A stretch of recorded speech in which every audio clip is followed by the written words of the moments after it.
Team coverage of school violence plaguing the city and county.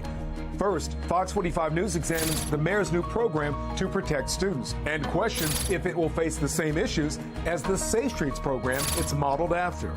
Then, a state delegate demands answers after several fights at Perry Hall High School. The response she got from district leadership. Baltimore's deadly violence continues on pace to hit 300 murders this year. Fox 45 News presses city council members on what's being done to prevent hitting this grim milestone. Live from WBFF in Baltimore, this is Fox 45 News at 4.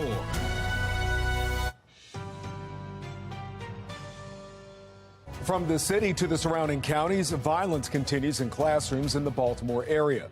Good afternoon, I'm Kai Jackson. And I'm Mary Bubala. For weeks, we have seen videos of fights with shootings and stabbings reported.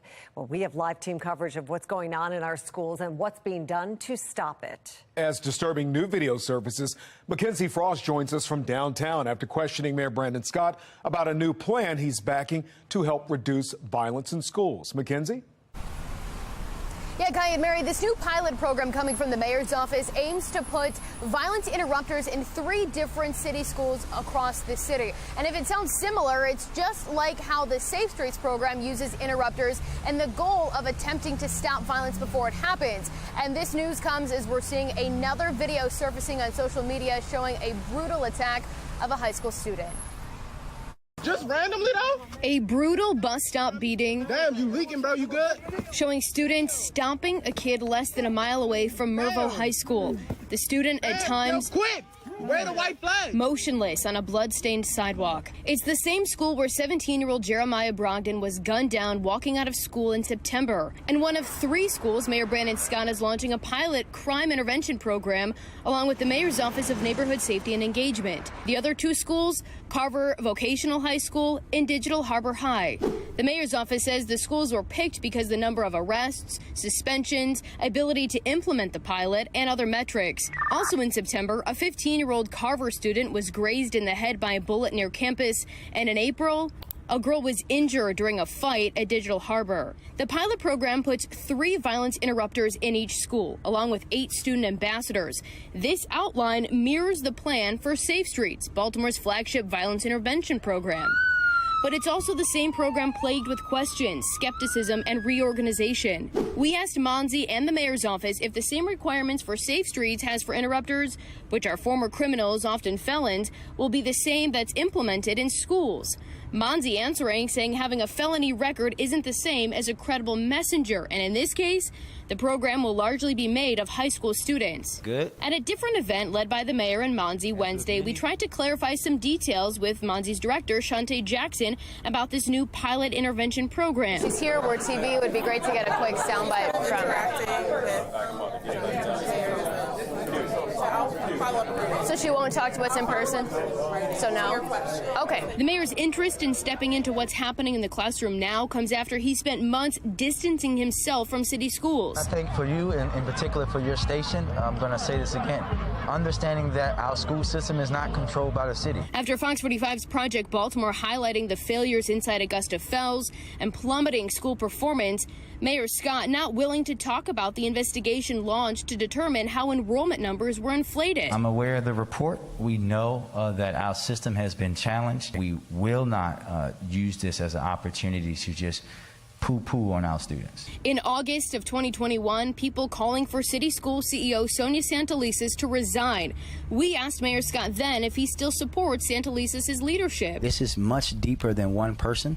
We know that across the country, we have seen issues like this. The system has a plan for how we're going to work with our young people, and we're going to focus on that and focus on helping our young people and not using them for political fodder. Leak?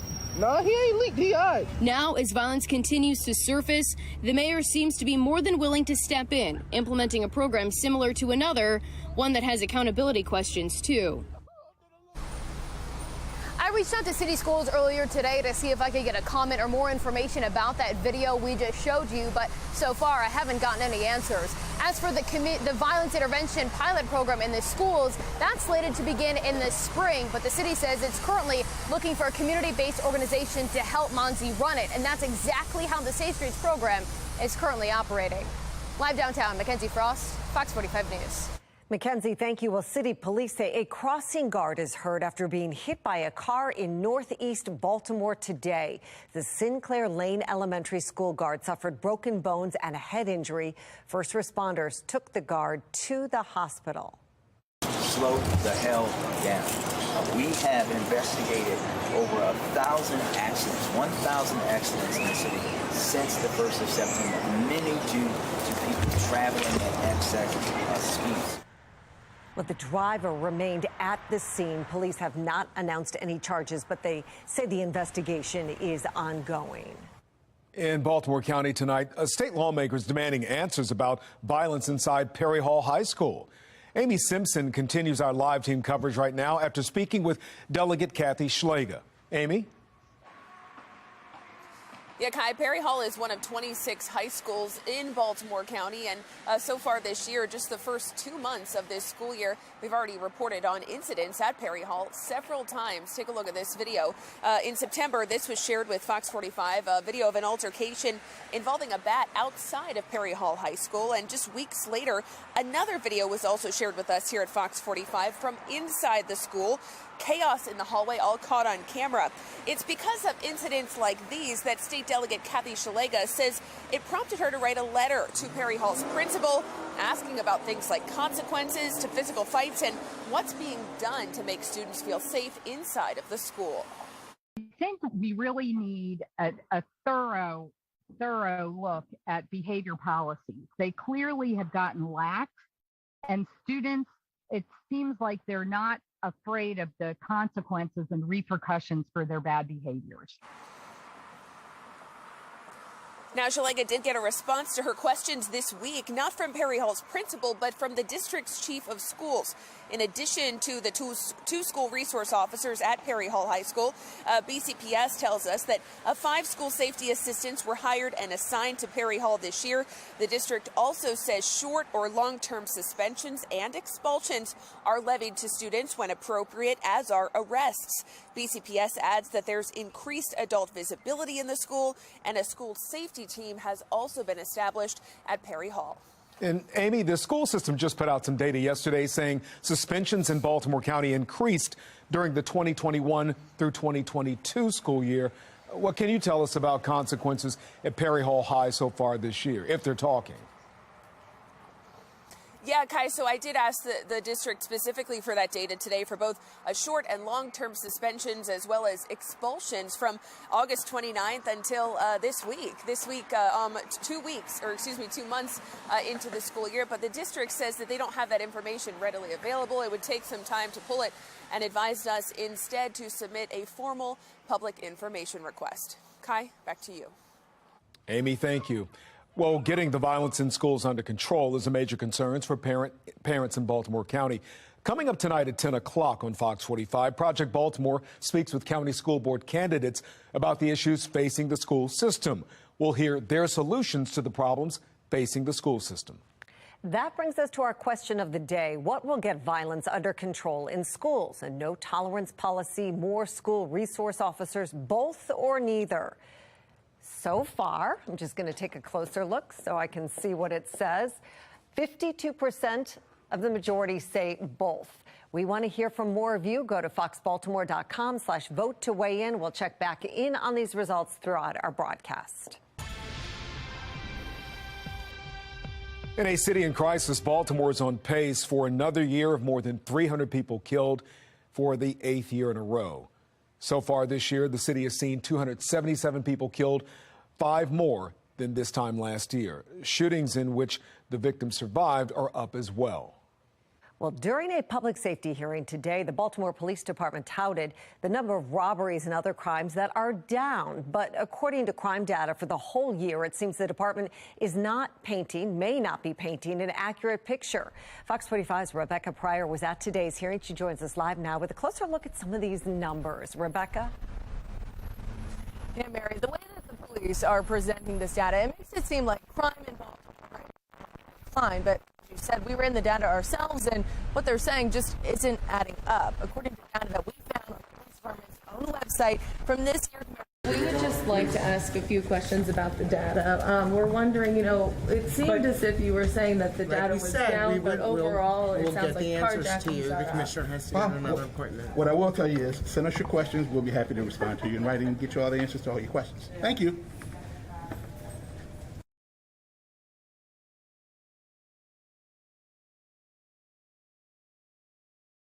But first, firefighters put their lives on the line every time they enter a burning building. Coming up, how a new program hopes to make their jobs a little safer.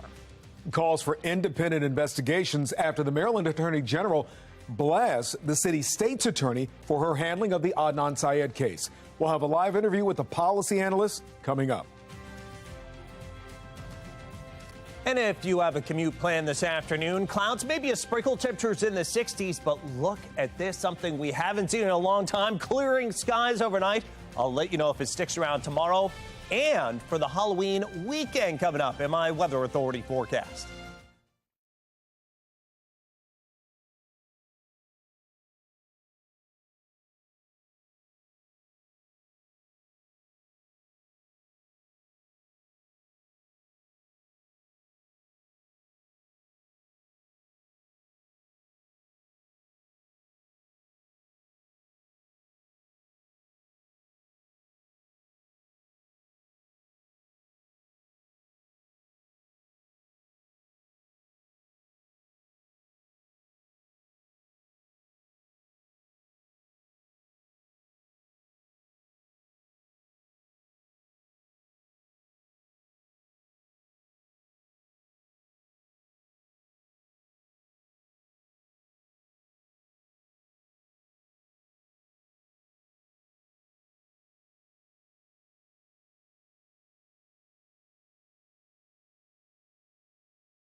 Fox 45 News, winner of 17 2022 Regional Emmy Awards, more than all other Baltimore news stations combined.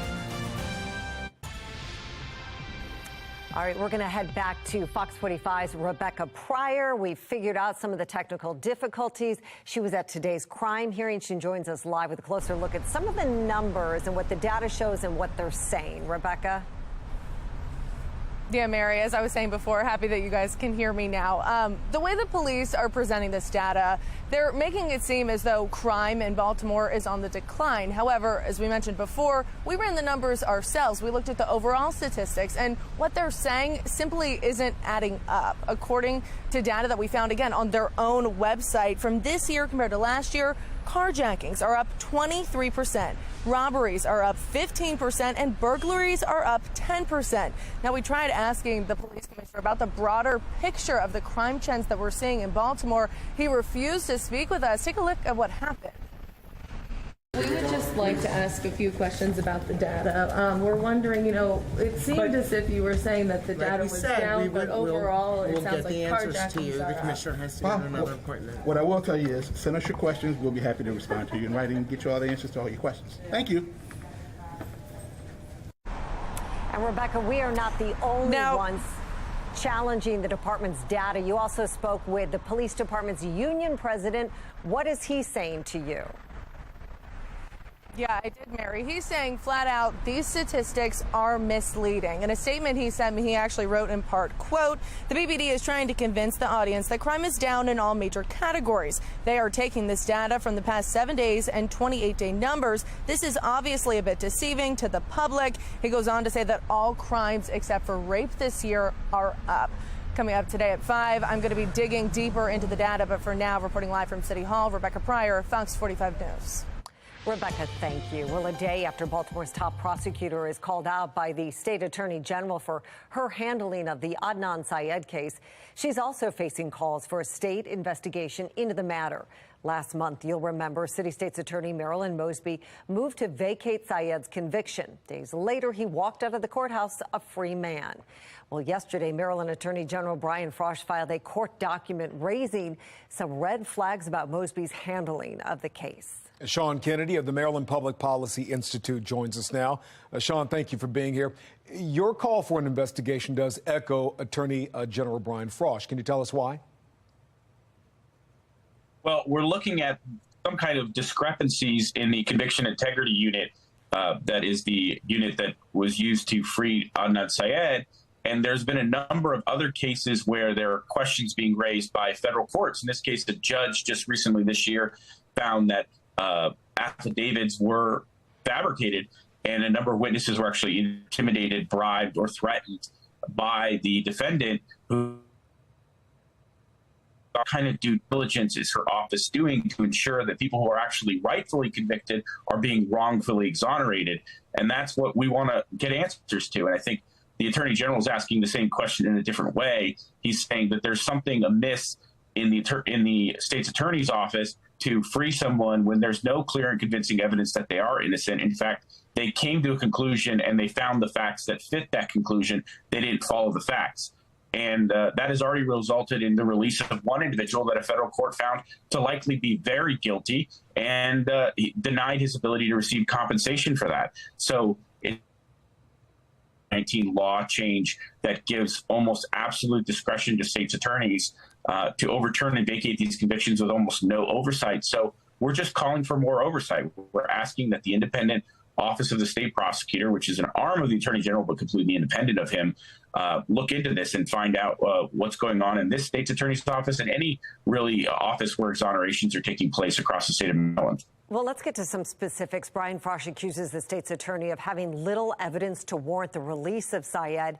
Do you agree with that? I mean, she talked about this new DNA evidence, the touch DNA. Yeah, the touch DNA here is actually not state of the art. It's not best practices. Most DNA labs would never do this. They would never use the bottom of a shoe because so much superfluous DNA, secondary DNA as it's called, gets picked up as you walk around. It's kind of like wiping a public toilet seat, not to be crass. A lot of different people have touched that toilet seat. And just like the bottom of her shoes, there's so many people that have been found on that shoe. We don't know who they are. We don't know what's going on. She hasn't released any of the actual results. She just told us, trust me, it's not Adnan Syed, move along. And that's not exculpatory evidence. The absence of evidence is not the evidence of innocence. And that's where we are right now. Mosby says take her word for it, and her word hasn't been very good for the last 8 years, so I'm not willing to do that.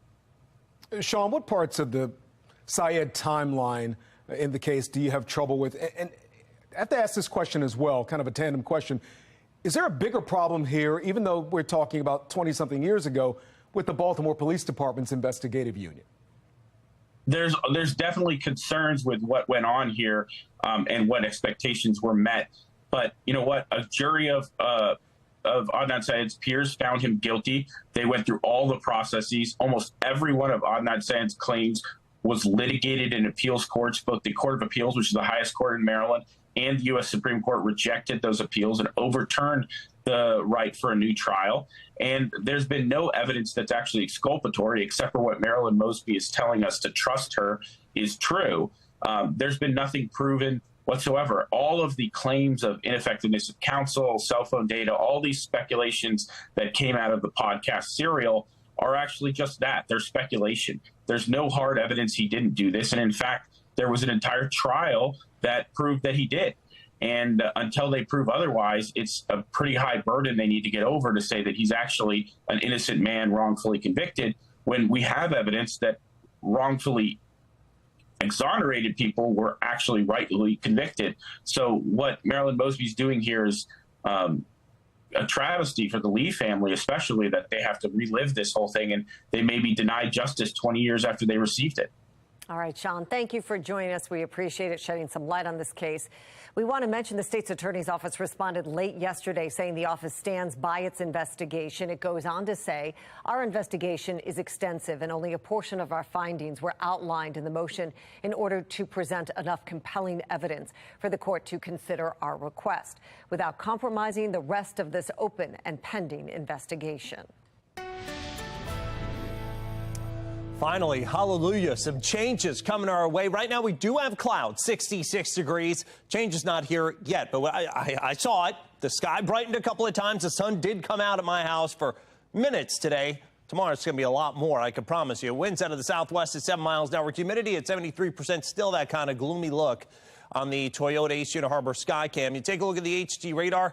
Latest weather maker, that rain maker, that drizzle maker, that fog maker, it is finally pushing away east out into the Atlantic and also the Maritimes of Canada and eastern Maine. It's all kicked along by this system that's moving through Pittsburgh. It's a cold front. We've seen a couple of showers during the day with it.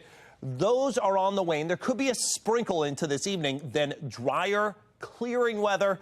And yes, tomorrow is going to be a much, much sunnier day. Again, that latest weather maker, the kicker for all this, is going to take the whole mess out and move it off to the east and north of us. Drier weather setting up just in time for tomorrow and actually into much of our Halloween weekend. Halloween, though, that's another story we're going to talk about. Temperatures, in fact, they're good about 2 to 7 degrees warmer than they were yesterday at the same time, because of the fact that we've thinned the clouds from time to time and gotten rid of that kind of marine layer, although the clouds are still with us overall.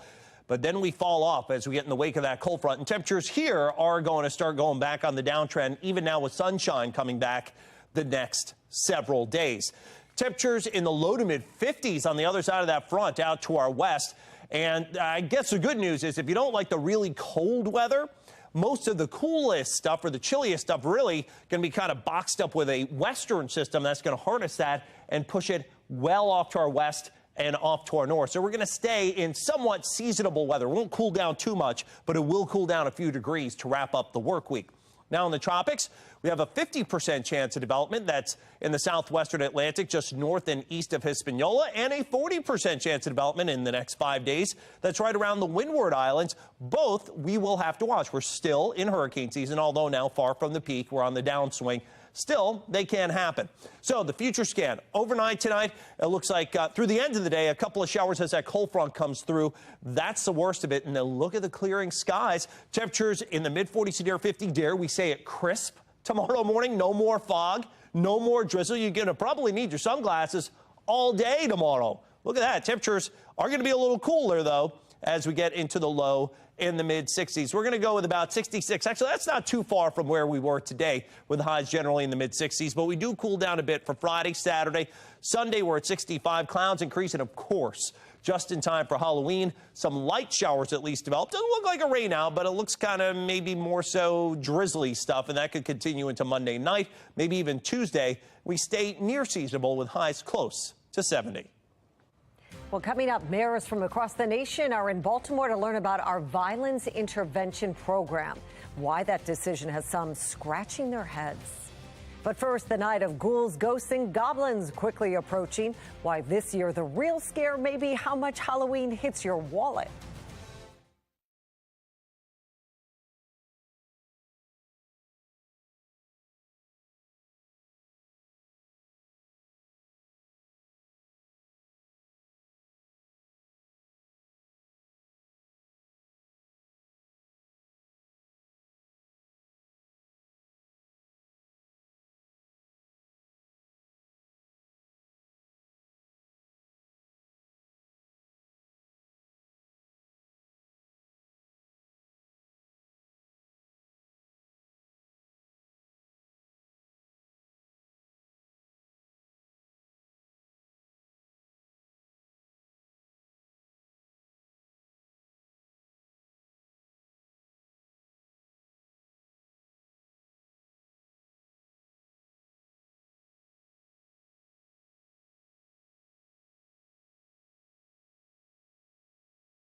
Well, Halloween is just days away, and many are getting in the spirit. The National Retail Federation expects Americans to spend a record $10.6 billion this year, almost $2 billion more than we spent pre-pandemic.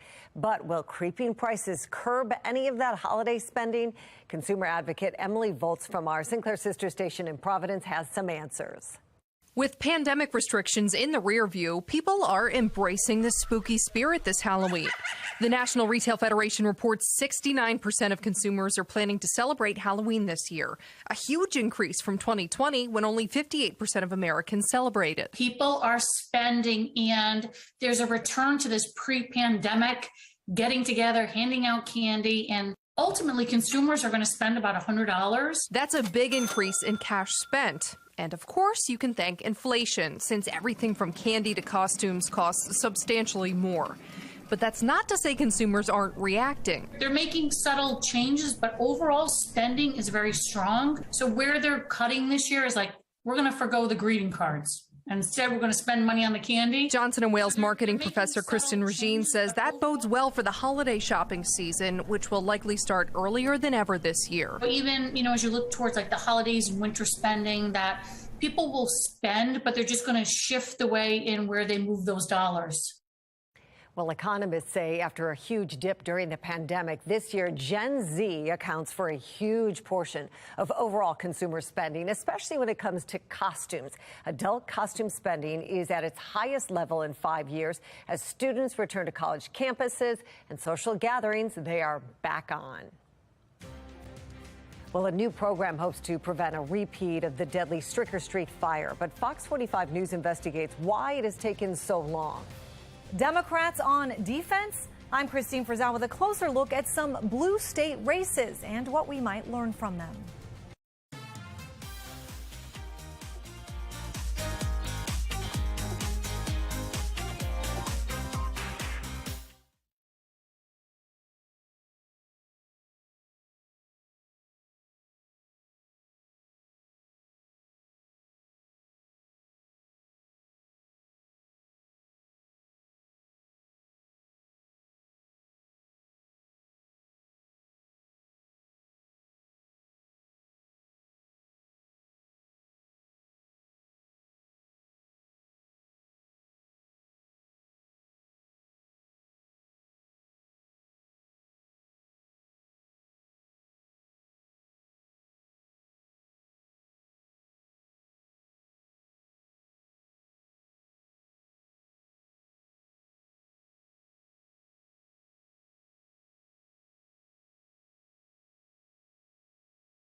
Leaders from 76 cities are in Baltimore until Friday for a Cities United conference looking at ways to reduce violence. Now, Mayor Scott and the Mayor's Office of Neighborhood Safety and Engagement kicked off this event this afternoon. And that's where Fox 45's Mackenzie Frost is live. And Mackenzie, this event is being held while the city continues to struggle with gun violence. Yeah, Kai and Mary, that's right. And that's exactly what I really was pressing the leader of this group, Cities United, about. Mayor Brandon Scott and Monty's director, Shante Jackson, were here downtown earlier this afternoon, kicking off the Cities United, talking about why this event is being held. And really, it appears as if these leaders are talking about what's working and what's not working in terms of stopping gun violence. And the messaging we heard today during the news conference is very similar to the messaging we've been hearing from Mayor Brandon Scott in terms of this holistic approach to saving lives. Now, coming up in about an hour, you'll hear from the leader of the Cities United group. Hear what he has to say when I asked him about the programs that are in place in Baltimore, given Baltimore's continued problems grappling with this gun violence. You'll also hear from an expert who says the leaders from other cities who are here in Baltimore should not be looking to Charm City for inspiration to solve this crisis. Live downtown, Mackenzie Frost, Fox 45 News.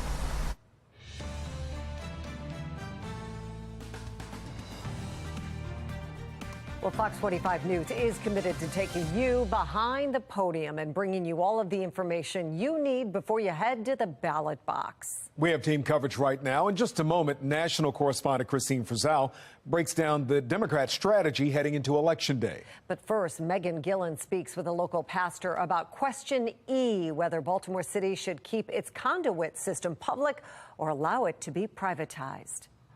Early voting starts tomorrow in Maryland, and among the many ballot measures that Baltimore cities will be deciding is whether Baltimore should ban privatization of its conduit system. It's a 700-mile underground network for phone, electric, and internet services. Lifelong city resident and Baltimore pastor P.M. Smith weighing in on question E. If we privatize it, we have no control. Keep it public. That way we have oversight. That way we have accountability. That way we have affordability, which is very critical. Pastor Smith, trying to look at all sides of this, is there any benefit to having it private? What would the push there be? The benefit of having it private is it'll probably benefit one of the mayor's cronies, one of his friends. He's already identified somebody he wants to be a consultant, paying him $50,000 to make a recommendation as to whether it should be sold, transferred, or franchised. My position is no. Keep it public. Vote yes. And now you get to weigh in. Again, early voting here in Maryland begins tomorrow. It runs through November 3rd. Election Day is November 8th. Other key dates to keep in mind: mail-in ballot request forms must be received by November 1st. Also, same-day registration will be available on Election Day with proof of address. And just remember, you can always review all of the ballot questions for yourself before you head out to the polls on the state of Maryland's official election page here. I'm Megan Gilland, Fox 45 News. Well, the states of Pennsylvania, Michigan, Colorado, and New York held debates for races last night. Each race appears to be growing more narrow by the day. National correspondent Christine Frizzell now with how that played out, and what played out may shed light on the election in all 50 states. In Michigan, two distinct visions for the future laid out by the two women fighting to lead it there. This is about all the women and girls in our state. This is about the ability to have bodily autonomy. But it would be the most radical abortion law in the entire country. The issue of abortion rights had been one Democrats were hoping would push them over the edge in close races. The Democratic Party made a big mistake obsessing over abortion. Part of the reason for that is there was an illusion that it was working. Pollster and political analyst Scott Rasmussen says during that time, gas prices had also started to fall, which may have had a bigger impact. Polls showing abortion rights appears to now be overshadowed by issues surrounding the economy and inflation. You are solely responsible for the $1.9 trillion package that got passed in March of 2021. Senator Bennett arguing the energy crisis and supply chain issues are not because of White House policies, since they're impacting the entire world. And if you just pick up a newspaper, what you'll see is Canada's got the same inflation we have.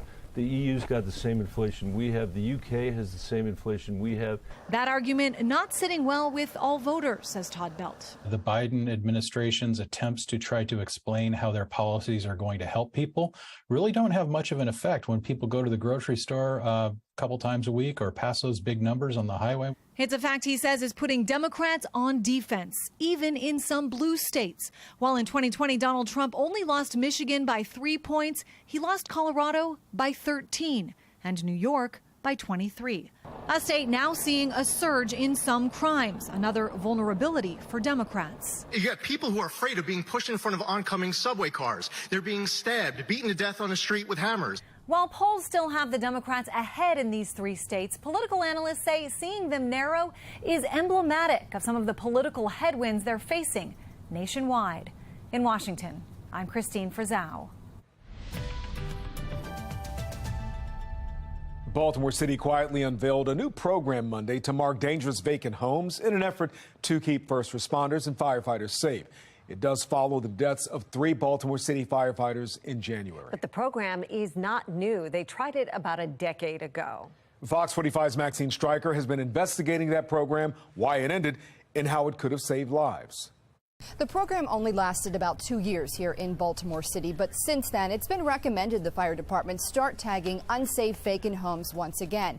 Monday, they started doing so, placing these red signs on unsafe vacants throughout the city. But it took the death of 3 firefighters in January for the fire department to start the program again. And tonight, the families of those firefighters are demanding answers. January 24th, 2022 was a dark day in Baltimore City's history. We just had a collapse.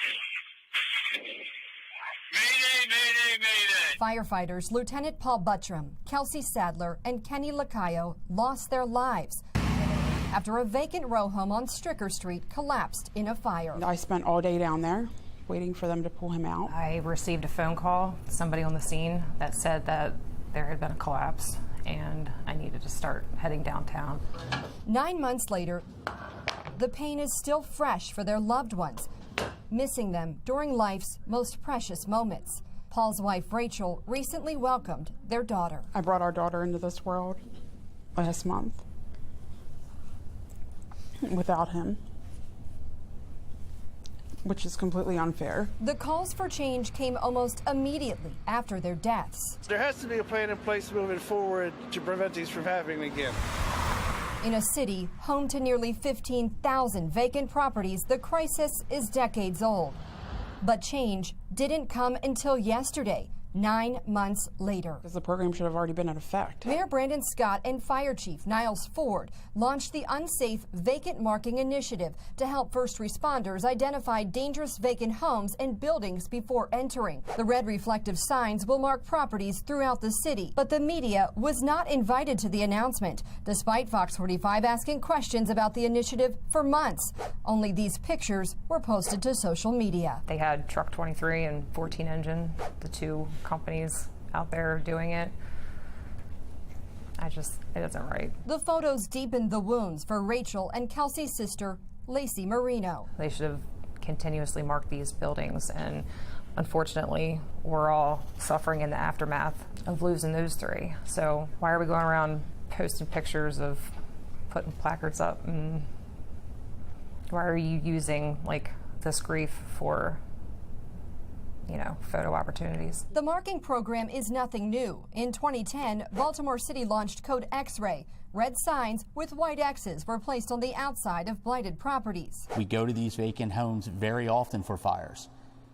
We find people in these homes. People are squatting in these homes, so we have to go in these homes to search. Rich Langford, president of the local 734 Firefighters Union, says vacant homes pose a greater fire risk, so the program was a heads up for firefighters to know what they were potentially up against. Having these markings on the building gives us a little extra sense of saying, hey, we need to slow down just a bit, reevaluate once we get in there, and make sure it's safe for us to actually proceed.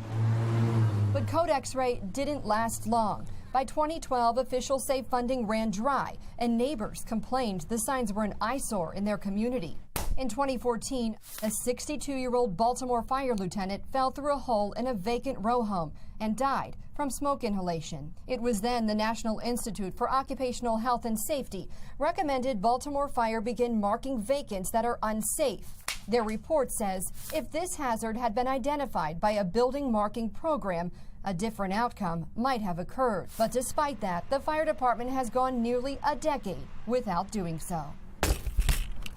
We're coming up with a marking plan, new marking plan. At a city council hearing in May, when discussing a plan to mark vacants, Chief Ford was questioned about why they weren't already doing so. Can you tell me why did it take so long for the fire department to work with DHCD, or was there already something that was happening that possibly we didn't know about during those 7 years? After the report occurred, the focus was trying to put that data into the CAD. That was the initial process of trying to put that data in the CAD. The challenge that we're going to continuously have with that kind of data is our vacant and even our unsafe vacant structures are going to ever evolve, almost every month. So our focus was to initiate putting information in the CAD initially. It may be why these spray-painted red X's began appearing on vacant homes throughout the city. Sources tell us firefighters were taking matters into their own hands earlier this year, although the fire department won't confirm. But now, as permanent signs go up, the hope is they'll stay up and save lives. It's long overdue. It shouldn't have took this long to get the program back up and running. We're now 10 months since the incident. It's about time we start putting actions out there instead of just talking about everything. Fire officials say they've identified about 700 unsafe vacant properties throughout the city. But remember, there's nearly 15,000 vacant homes in total. Coming up later tonight at 10 o'clock, we'll have more from the family on how they feel about this program coming back and just how it's going to work. In Baltimore, Maxine Stryker, Fox 45 News. The Woodley Bakery has been serving up fall treats for more than 80 years. Coming up, we take a look inside the kitchen to discover their tasty process. Is the housing market in danger of collapsing? I'm Autral Nashar with a look at the drastic drop in home sales.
Well, home prices remain high, even though mortgage demand is plummeting to the lowest point in 25 years, according to the Mortgage Bankers Association. National correspondent Atra El-Nashar explains what this means for buyers, sellers, and the economy. Rapidly rising mortgage rates are drying out the pool of potential home buyers. A 30-year fixed now above 7%, driven by higher interest rates from the Federal Reserve. As the National Association of Realtors chief economist Dr. Lawrence Yoon explains, despite falling demand, supply isn't getting better. The home sellers, many homeowners across the country, they have locked in at that low 3% mortgage rate, and they don't want to give that up. Consequently, we are not seeing inventory popping out strongly. For renters looking to buy their first home, in much of the country, affordable is out of the question. A recent Point Two Homes report finds there are only 4 large American cities, Detroit, Tulsa, Memphis, and Oklahoma City, where renters earn enough to afford an entry-level home. These tight conditions could improve if builders constructed more units, but that's not expected to happen as long as mortgage rates are so high. And no doubt builders are taking notice of September's nearly 11% monthly drop in new home sales that the government reported Wednesday. Without an influx of new construction, current homes are holding on to their high value. Redfin chief economist Daryl Fairweather says that's protecting the housing market from collapsing. Compared to just a couple of years ago, compared to when most people bought their home, the value of their home is going to be pretty high. Yoon agrees the market has a strong foundation, but says the drop in mortgage demand is a red flag and urges the Fed to pay attention to what's happening with real estate as it works to slow down the whole economy to lower inflation. With the home sales falling, builders constructing fewer homes, that is also pulling down the broader economy. But the Fed acknowledges it will take up to a year for the full effects of higher interest rates to show up, leaving the housing market on the front line of their fight against inflation, for now, taking the hardest hits. In Washington, I'm Atra El-Nashar reporting. All right, here we go on the Mile 1 Task Cam. Looks like we're getting a close-up of one of the buildings here. 66 degrees under, well, you can see here behind me, the cloudy skies next to the building there. At least no fog, so that's better. Winds out of the southwest at 7 miles an hour and humidity at 73%. Not a whole lot of folks on the patio this evening, I don't think, but things are going to be changing around here. HD radar showing some rain that's still hanging back here as you head west on 70 out toward Hagerstown. As you put on the national mode, you'll actually get a better picture of the weather makers that are impinging on us. There's one with all the drizzle, the fog, the messy weather the past, 3-4 days. That is moving away and getting kicked along by the system that's out to our west with those showers that are going all the way down toward about Hagerstown, all the way up, in fact, into southern Canada. That's where the heavier rain is, and that will streak off to our north and east. But there could be, again, a shower here or there this evening before this all moves out. It turns clearing and drier, and that drier air takes its solid place here on into tomorrow. And guess what? All the way into the weekend should remain rain, fog, and drizzle free. Temperatures ahead of this cold front are about 3 to 8 degrees warmer than they were 24 hours ago. Notice around Cumberland, we're running about 10 degrees cooler than 24 hours ago. That's behind our cold front. And wow, really falls off places like Charleston, Columbus. But you got to remember, there was sunshine here yesterday and temperatures were close to 80. So they've really corrected down to pretty much just temperatures where we are right now. So our temperatures for tomorrow, maybe not as cool as the, say, 54 at Columbus and 55 at Charleston. But I think we will be at about the same kind of plateau temperatures as we've seen today. Temperatures probably in the mid-60s, and then we'll fall off gradually towards the end of the week, but not a whole lot, just a little bit. Now, taking a look at the future scan through about 7 to 9 p.m., there could be another sprinkle or shower as our cold front finally makes a push through. Then clearing skies, no fog, no clouds, no drizzle. Nothing. Tomorrow morning, it's sunglasses weather. You'll probably need a jacket, though, as we dip down into the mid to upper 40s. And then by tomorrow afternoon, look at that sunshine and high temperatures. Well, this is going a little on the cooler side in the mid to upper 50s, but I think we'll be at least in the mid 60s with a good deal of sun. It's a cooler day on Friday, 60. Look at those lows in the 30s, turning crisp, 65 on Saturday, 64 on Sunday as clouds increase. If you go out to the pumpkin patch, should be okay. A chance some showers will arrive, especially for trick-or-treating. Second half of the day should be light, though. A milder day with a high 67 for Halloween on Monday. Jonathan, thank you. Trending right now, fall is a perfect time to enjoy some comfort food, including all your favorite pastries. Be More Lifestyle host Mark Clark went to Woodley Bakery to see how they're using generations of tradition to make their treats from scratch. And we're at Woodley Bakery, again, almost 80 years? 80 years. 80 years, Charles. 4 generations of doing this. And so what are we going to do today? We're going to make an apple dumpling. Apple dumpling, let's go. So we got our fresh apples from Shaw's Orchard. Go in our 100-year-old apple peeler. Cores it for us. We pour out. Put on a piece of pie dough that we made earlier. A little egg wash. Fill the center with some cinnamon sugar. A little cinnamon on top. And you just fold the pie dough over.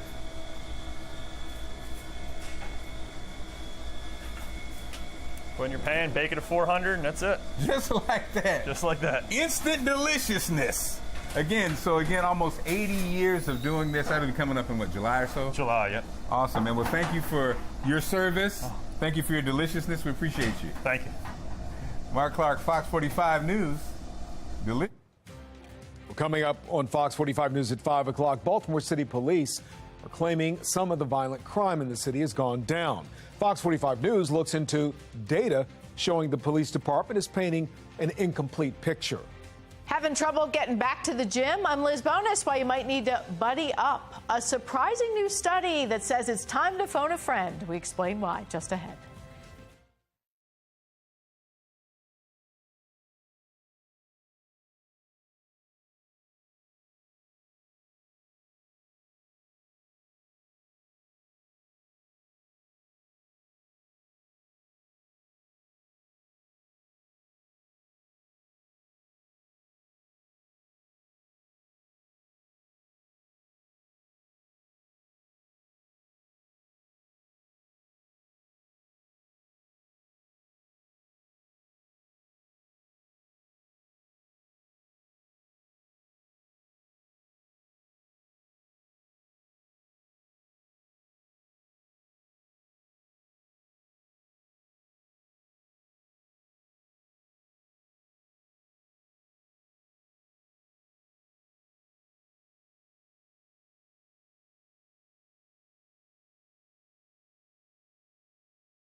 If you're having trouble getting motivated after so much couch time during the pandemic, you might want to phone a friend. Medical reporter Liz Bonus has the story. Hey there. there, hello to you. If you are having trouble turning some of that pandemic sit time around, you may need to buddy up. This new research, which was based on modeling from data taken from the U.S. Military Academy, shows that we are most likely to move less and sit more when we don't have people around to socialize.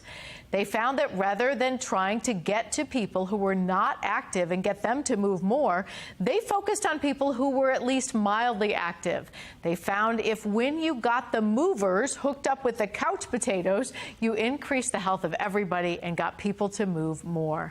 Dr. Robert Thaler works with college students at Ohio's Xavier University and TriHealth Medicine. He says since we all tended to sit more and move less when we were isolated in the pandemic, if you do want to get back to your fitness, you may need to phone a friend. I know sometimes we might let ourselves down before we let our friends down. So by, creating an exercise buddy that you're going to go to the gym with, even if it's a day that you feel, hey, I'm too tired to wake up and go to the gym, but if you don't show up, your friend's not going to show up, or they're going to be disappointed that you weren't there. You're going to show up for them and vice versa.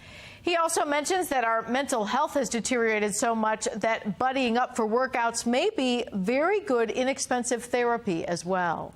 I think by not only having someone to keep us accountable, but someone to sort of talk through what's going on in life, I think can help just boost our mood and also help prevent mental illness that can affect our health as well. This research does show, however, that you do need to choose your friends carefully because, we pick up on other habits that they might have, good or not. I'm medical reporter Liz Bonus. Now back to you. Coming up on Fox 45 News at 5 o'clock, a crossing guard is hit and seriously hurt in Northeast Baltimore. What police say happened. And safe streets in city schools, the new plan from Mayor Brandon Scott.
I'm Kai Jackson. It's 5 o'clock. And I'm Mary Bubala. A longtime crossing guard has been seriously hurt after she was hit this morning in Northeast Baltimore. Guns found in Baltimore City schools and a student killed after dismissal. Tonight, we're investigating a new plan from the mayor to keep students safe, and it involves safe streets. I'm Scott Thuman in the heart of one of the biggest battles for control of the U.S. Senate, Pennsylvania, with what voters say matters most to them right now. Live from WBFF in Baltimore, this is Fox 45 News at 5.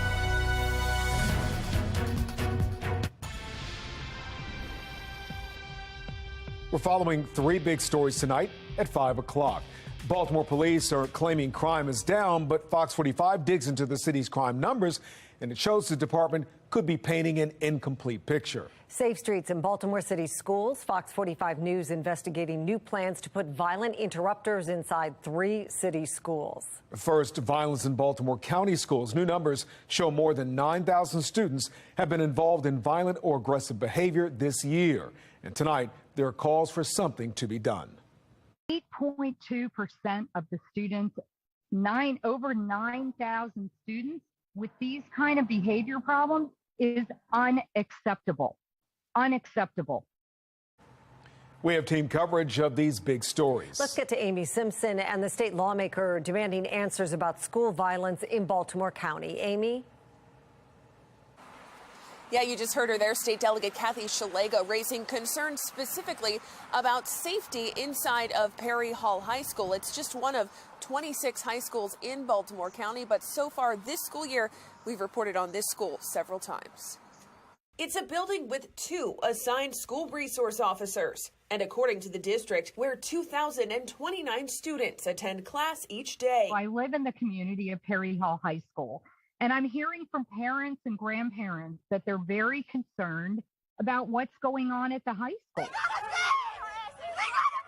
In September, video shared with Fox 45 of an altercation involving a bat outside of Perry Hall High School. Weeks later, this video also shared with Fox 45 from inside the school. Chaos in the hallway caught on camera. This month, State Delegate Kathy Shalega taking her questions and concerns about what's happening inside Perry Hall High straight to the source. I sent a letter to the Perry Hall High School principal asking about all these violent activities we're seeing on the news and, on social media. Shalega asking questions like what's being done to stop these behaviors? What are the consequences for students involved in physical fights? And what accommodations are made to make students feel safe at Perry Hall? This week, a response not from Perry Hall's principal, but from the district's chief of schools. I was glad to see that they are taking this seriously.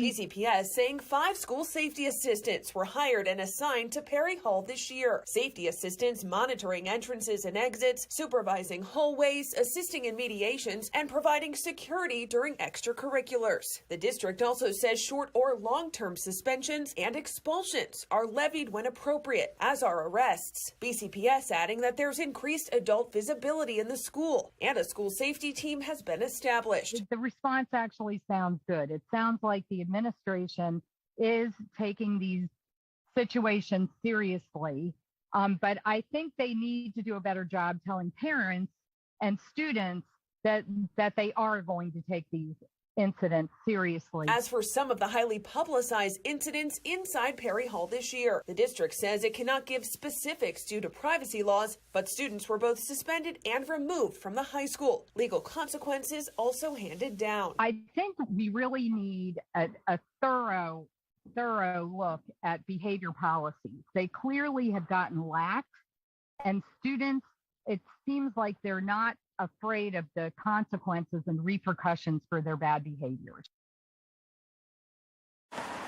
Now, today I asked Baltimore County Public Schools for specific data about the number of expulsions and suspensions inside Perry Hall so far this school year, but the district says that information is not immediately available. It would take staff some time to pull those numbers together. Instead, they advised us to submit a formal public information request. Reporting live tonight, Amy Simpson, Fox 45 News. Amy, thank you. Just yesterday, Baltimore County parents called on the school system to better protect their children. Fox 45 News sent your demands to both Governor Hogan and County Executive Johnny Olszewski. We put hundreds of millions of dollars into the schools specifically for school resource officers. So is that the answer? Do we need more school resource officers? I think we did. Well, just this last budget, we added 4 additional floating SROs on top of the fact that we have floating school resource officers for our elementary schools. We have police officers in every middle school and high school. Getting the violence in schools under control is a major concern for parents in Baltimore County. Coming up tonight at 10, Project Baltimore speaks with county school board candidates about the issues facing the school system. We'll hear their solutions to the problems facing the school system. To Baltimore City. Tonight, we're seeing video of a student being attacked near Merville High School. Now, we understand this happened on Tuesday. Mackenzie Frost is looking into Baltimore City school safety. And Mackenzie, you apparently have word that Mayor Scott wants to use Safe Streets violence interrupters at 3 city schools. Is that right? Slightly, Kai. A little bit different, but the same mentality, right? So the pilot program aims to put interrupters in 3 different schools. It's Mervo, Carver, and Digital Harbor. And the city says that those schools were chosen because of arrest, suspension, the fact that these schools could carry out a pilot program along with other metrics. Now, the outline shared by the city calls for 3 different interrupters to be placed in the schools, along with 8 different student ambassadors. The plan also says that those student ambassadors, they'll get a stipend. But I asked Monzi how much those kids will get paid for their participation. The mayor's office and Monzi says that the details are still being worked out. But the details itself, we know that this program is set to begin next spring, next year during the school year. And the mayor's office and Monzi say that they are looking to prevent violence before it starts. And that's similar to some other community violence intervention groups that we're seeing in the city. So, Mackenzie, the way this program is outlined is similar to Safe Streets in how it operates. Is Monzi looking to put Safe Streets in schools, or not exactly that? They just want to model it. Yeah.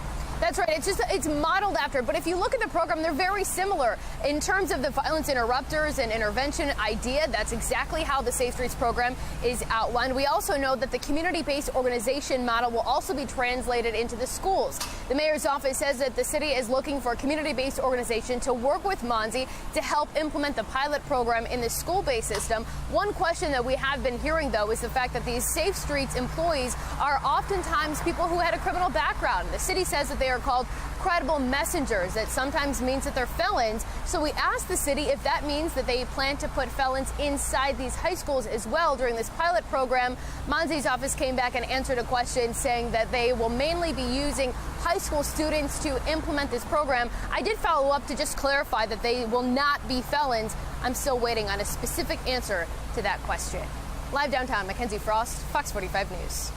Mackenzie, thank you. And that brings us to our question of the day.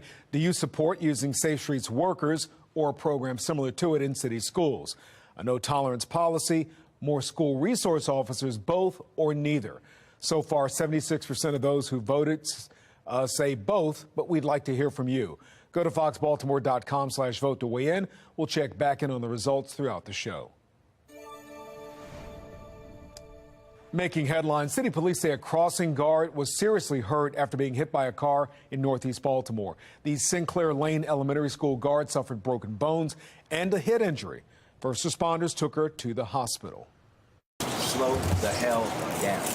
We have investigated over 1,000 accidents, 1,000 accidents in the city since the 1st of September, many due to people traveling at excess speeds. Well, the driver remained at the scene. Police have not announced any charges at this time, but say the investigation is ongoing. Well, after some tense negotiations and patients worried their coverage would be dropped or they'd have to switch doctors, Johns Hopkins Medicine and Care First have finally agreed to a new multi-year contract. Kevin Sowers, president of the Johns Hopkins Health System, says both teams are excited to continue to provide the high-quality care and focus on the people who matter the most, the patients. Sowers says in a statement, our patients are our top priority. With this new agreement, both Hopkins and Care First say they are committed to continuing a partnership for years to come. Social Security Administration workers are rallying for improved working conditions. Today, a group of union members protested outside the building in West Baltimore. They say their struggle to recruit and retain workers is affecting their ability to serve the public.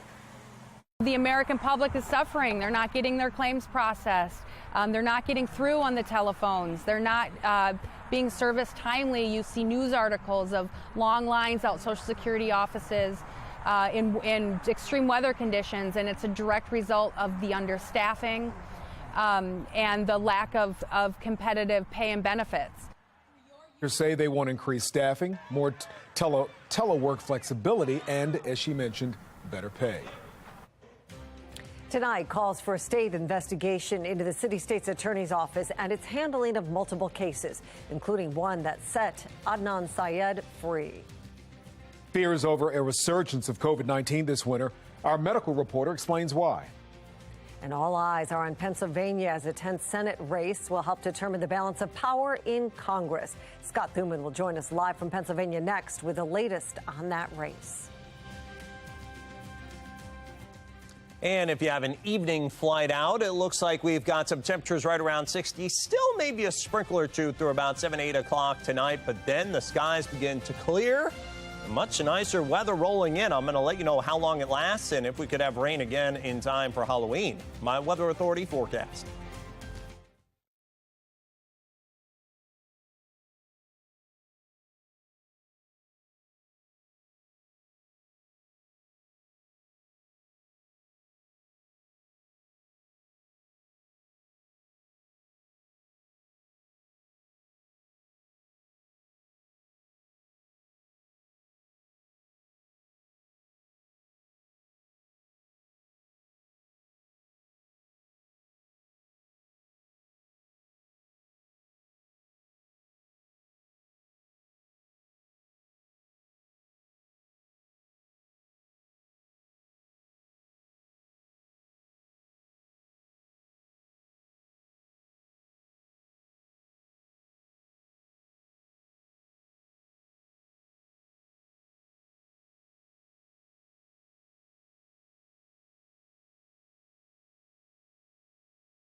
Fox 45 News, winner of 17 2022 Regional Emmy Awards, more than all other Baltimore news stations combined.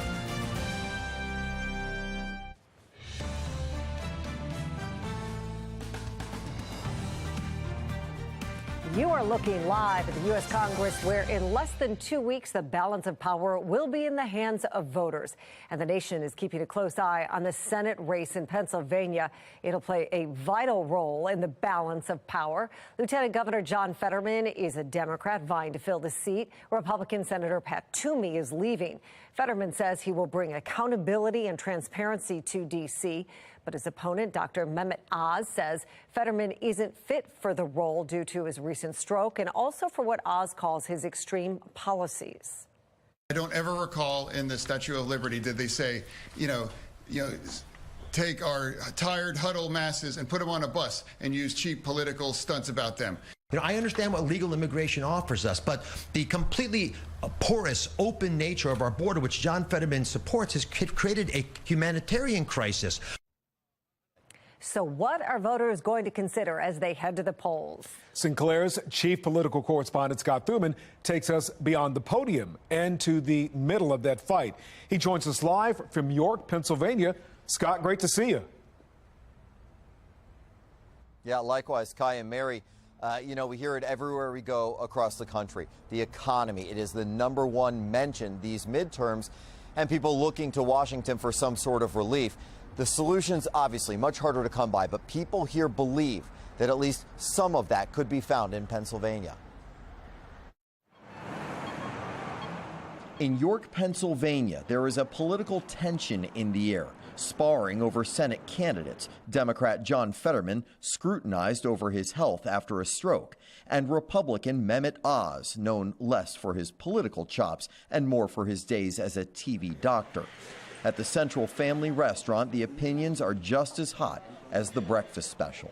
If you watched the debate last night, Fetterman was a robot, spewing all the stuff that he had memorized, if he could remember what he memorized. You know, Oz, how many people can afford to buy a home in Pennsylvania when he resides in New Jersey? And he seems like he's like a carpetbagger to me. Most here say they just want a stronger economy and safe democracy. They ought to even quit the Democrat and Republican completely. Look for the best man out there. The fight here getting so much attention, so much money, that outside groups are spending more than anywhere else, reportedly over $130 million, proof that this race is increasingly seen as a tipping point for control of Congress. While Tuesday night's debate was meant to clarify, these voters say it just highlighted what they don't like about politics. They ought to make it that they're not allowed to say one nasty thing about the other person. We're Christians, so we don't believe in that. It's a state Trump took in 2016, but Biden won in 2020, adding even more intrigue in a toss-up where many are just fed up. Republicans want to go one way, the Democrats want to go the one way, and it's confusing. All right, so all of the ads, the money, the stumping, what does it amount to? Well, let's take a look at the numbers. Polling 2 months ago, John Fetterman up double digits. Since that time, that lead has shrunk dramatically. Now, the average just 2.2%, separating him from Dr. Oz. Marian Kai, back to you. Thank you. And with mail-in voting and everything, we may not know the outcome of that race for a couple of days after elections. Well, here are some key dates to mark down on your calendar. November 8th is Election Day. Early voting opens tomorrow, runs through November 3rd. Mail-in ballot request forms must be received by November 1st. And remember, same-day registration will be available on Election Day with proof of address. And be sure to check out Fox 45's voter guide for all of our reporting on the upcoming general election. Just point your phone at the QR code right there on your screen. It'll take you to our election page. Well, during a public safety hearing today, the Baltimore Police Department touted a drop in robberies and other crimes. But Fox 45 News finds, according to crime data for the entire year, it seems the department isn't painting an accurate picture. Fox 45's Rebecca Pryor was at today's hearing. She joins us live now with a closer look at some of these numbers. Rebecca? Yeah, Mary and Kai, when we ran the numbers ourselves, overall crime is still up significantly in this city. And now to make matters worse, Commissioner Harrison is dodging our questions on the issue. In a city where violence happens often and travels fast, the police department now claims our crime crisis is slowing down. What's the commissioner say? We're decreasing the increase. Despite shootings and homicides still at historic highs and an 8th straight year on track to see more than 300 murders, during a quarterly crime data update inside City Hall Wednesday, the police department choosing to focus on carjackings, robberies, and burglaries, showing charts that would suggest overall our crime fighting strategies are making massive steps forward. Those are just some of the things that our men and women doing well. But the data they're leaving out tells a different story. According to information available on the police department's website, when comparing this year to last year, carjackings are still up 23%. Robberies are up 15% and burglaries are up 10%. When we tried pressing Commissioner Harrison about the broader picture of this year's crime trends, we would just like to ask a few questions about the data. We're wondering, it seemed as if you were saying that the data was down, but overall it sounds like carjackings are up. The commissioner has to get another appointment. What I will tell you is, send us your questions. We'll be happy to respond to you in writing and get you all the answers to all your questions. Thank you. However, when we walked out of City Hall, the commissioner did make time to talk with another news outlet. We then tried asking his chief of staff, Michelle Wurzelberger, why they were only refusing to answer our questions. Did Commissioner Harrison just do an interview with WBAL after telling us he didn't have time? But again, we were ignored. Meanwhile, the police department's union president, Mike Mancuso, is demanding more transparency. In a statement sent to Fox 45, Mancuso writing in part, quote, "They are taking this data from the past 7 days and 28-day numbers. This is obviously a bit deceiving to the public. That certainly is not enough time to celebrate a crime reduction. Look at the true numbers." Now, after we were denied an interview today, we then sent the police department an email with all of our questions, asking them, first of all, why were we denied an interview in the first place while another news outlet was granted an interview? And then also for a response to the police union's president, claiming that the way that they're presenting this data is misleading. But again, tonight, the police department still refusing to answer our questions. Reporting live from City Hall, Rebecca Pryor, Fox 45 News. Fear not, as they say, the sun will come out tomorrow. You're looking live around the region as we see another cloudy day today. It's been gloomy weather for the past couple of days, but again, sun is on the way. I saw a ray of sunshine. It lasted just a minute, but I saw it out there. Oh, look at this. Take a deep fall breath. Which reservoir is this, Manny? This Do is we know? Loch Raven. Oh, it's Loch Raven. Earlier Beautiful. today. Oh, that's just gorgeous. It is sort of at peak, Jonathan, isn't it? Makes you want to learn how to fly a drone, seeing those peak colors. It it relaxes That's so me. pretty. It does. Zen moment. So pretty. And look at the cloud. You know, the clouds actually really showcase the leaves nicely. Yeah, I never thought about that. That's true. Yeah, because if it was sunny, you wouldn't see the but you need the beauty sun of them to give them that nice color. Fine, Mary, with the science over here. But, okay, yes, we are finally going to get some of that sun here. It's going to probably take until tomorrow. Even now we're getting some breaks, but things are getting better. Let's go ahead and take a look at, hey, let's take a look at the leaves. Let's take a look at the foliage that's going on right now. And no big surprise in that deep red across Baltimore down to Laurel, of course, Loch Raven. You've got those near peak or peak colors. The farther south you get, it looks like we're just before our peak colors, especially as you get down toward D.C., Easton, extreme southern and Arundel southbound. But this, say, about week and a half is the real time to catch the colors before they probably get blown off the trees by one of our upcoming storms and rain. So 68 degrees right now. Toyota Shooter Harbor Skycam is looking nice. Winds out of the southwest at 5 miles an hour. Humidity at 68%. We do have some clouds. Notice the rain. That's from Hagerstown all the way up to the Pennsylvania border down to Leesburg. Now, it's just a few light showers, but they are going to be continuing to move eastbound. And that does mean as we work our way through the remainder of the afternoon commute into this evening, there could be a sprinkle or a shower. But this is a means to an end. Look at the clearing skies out west of this. It is a cold front that's going to be rolling in, so it is clearing. It is drier. Temperature is very similar tomorrow to what we are seeing today, except all this stuff is going to move out. The drier weather is going to move in, so we will have some sunshine, and it looks like temperatures in the 60s. We like that. Notice temperatures falling off quickly behind this front, down 10 degrees over 24 hours ago at Cumberland. We were up at about 70 yesterday at the same time, and then much cooler west side of the Appalachians. The coolest air will continue to stay north and west of Baltimore in the next couple of days behind that front, kind of getting scooped up by some systems coming in out of the Pacific Northwest. But the good news for us, again, is that we're going to see sunshine with some of those 60s. Now, down in the tropics, a couple of medium chances of development that we're watching. And in the next 4 or 5 days, nothing that's a big threat to us around here. But the future scan does say after a few showers this evening through about 9:30, 10 o'clock, the clearing skies roll in, and it is gorgeous. Thursday, Friday, Saturday, Sunday, some increasing clouds, some PM showers possible for Halloween, but it looks like it's mainly light by then. Jonathan, thank you. Well, Baltimore City quietly unveils a new program to mark dangerous vacant homes and keep first responders safe. And while some say it is nothing new, others are asking why it took so long. A study shows 1 in 10 Americans over 65 has dementia. How likely you are to get the disease the older you get. Booster is now available for everyone ages 5 and up, but we are not stepping up to get them. I'm Liz Bonus. What we need to know for a booster slacker, it is just ahead.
Healthcare providers have some new concerns that COVID will make a big comeback this winter, especially because the number of people stepping up to get the new booster is pretty dismal. Medical reporter Liz Bonus has more. Hey there, everybody. The new bivalent boosters are now available for those ages 5 and older, but we are slacking when it comes to getting them. In fact, the most recent CDC data available shows only about 1 in 10 of us eligible to get these newer shots have stepped up. There's a number of reasons, but one of the first, vaccine fatigue. I don't like going to the doctor and getting shots. Jennifer Fenwick says she's overcoming that one by trying to be a good example for her whole family. My kids know they have to go and get shots. I tell them it's part of being a human. She's smart to think that way because a recent study in the journal Science shows that parents who slack off the hard stuff have kids that slack off too. It backs up research that children as young as 15 months old can learn grit from their parents. Second reason we aren't getting boosters is we don't feel vulnerable to COVID-19 right now, even though respiratory infections are starting to climb. But Dr. Jonathan Buck says that's exactly the reason to get this Omicron protective shot right now. It keeps our community or population healthy. So population health is sort of the idea of, I guess, removing the idea of coming to the doctor when you're sick, right? Finally, the third reason we aren't getting them, even as older adults, we don't know we need them. The latest Vaccine Monitor survey shows only 8% of seniors have stepped up to get these new bivalent boosters, but 40% of those surveyed said they didn't even know these new boosters were recommended. The CDC recommends that you get a booster shot if it's been at least 2 months since your last vaccine. They're still free for now, but that could change at the end of the year. I'm medical reporter Liz Bonus. Now back to you. First on Fox tonight, a renewed attempt to save the lives of firefighters in Baltimore City, but Fox 45 News investigates why it took so long. The case of Adnan Syed staying in the news as a policy group calls for a state investigation into the city-state's attorney's office.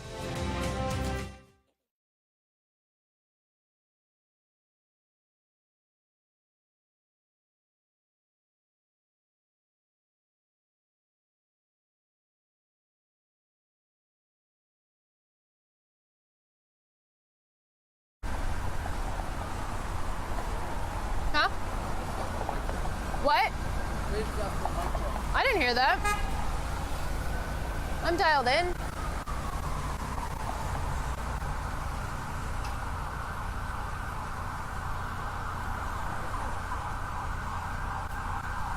Yep.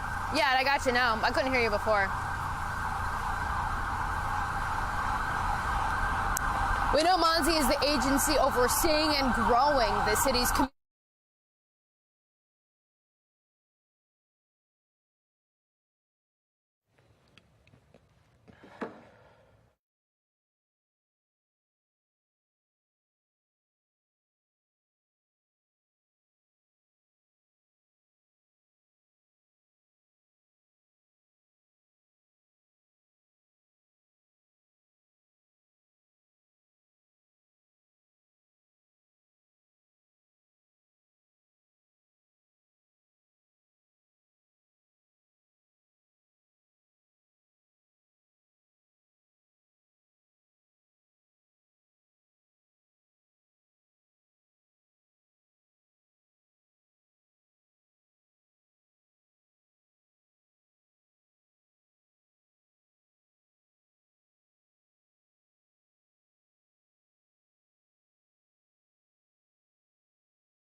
It's pretty hubristic for the mayor to tout Monsi's success when it has not had any. Well, new tonight, leaders from 76 cities are in Baltimore until Friday looking at ways to help reduce violence. Mayor Brandon Scott and the mayor's Office of Neighborhood Safety and Engagement kicked off the event this afternoon. But Baltimore does continue to struggle with reducing violence. Fox 45's Mackenzie Frost live downtown for us. Mackenzie, Monzi is being hailed as success, but that's in question part of some of the things you've been investigating.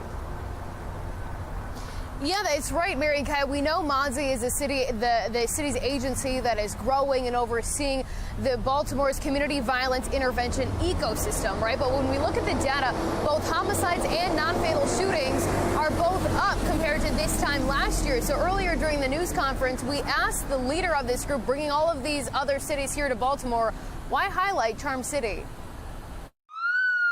Baltimore's bloodshed and gun violence continues to hold a grip as we enter the final few months of 2022. Despite the data and deaths, but it's time. Cities United, a national group bringing leaders together, led by Anthony Smith, coming to Charm City. What we're looking to do is really showcase a city who's moving in the right direction. Not saying Baltimore's got it all figured out. Looking to the mayor's Office of Neighborhood Safety and Engagement, or Monzi, as a possible model of success. Despite Monzi overseeing Safe Streets, Baltimore's flagship violence intervention program that has struggled to see sustained success. Fox 45 News has been investigating Safe Streets for over a year, going door to door of all 10 locations, looking for answers and proof the program works. This internal report proves what Fox 45 News had been reporting. Some locations are helping saving lives, but it's inconsistent, and the entire program spending millions of dollars a year, lacking oversight and accountability. The great city of Baltimore. We pressed Smith if he's convinced what's in place in Baltimore is worth modeling. Do you think that what's being put in place right now is working, and are the metrics proving to you that this is the right approach? Yeah, so I think what the work that's been put in place, you got to remember last year was the foundational year. They were building out the network, they were building out the team, putting the resources in place.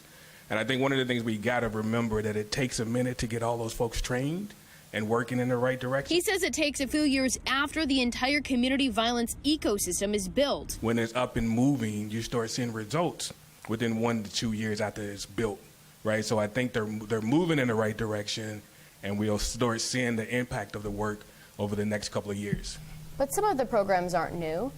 Some of the programs are not new, but they have not been funded the way they are. It's pretty hubristic for the mayor to tout Monsi's success when it has not had any. Sean Kennedy with the Maryland Public Policy Institute says there's little other cities should model after crime-fighting plans in Baltimore. The Mayor Scott should put cotton balls in their ears because he's selling you snake oil. Safe Streets and Monzi as a whole continues to shield details about what's working and what's not. A public records request providing more redactions than insight. Can I ask Director Jackson? During a community event about public safety, Jackson refusing to answer Fox 45's questions. The mayor said meet us at the next event. Are you going to the next event?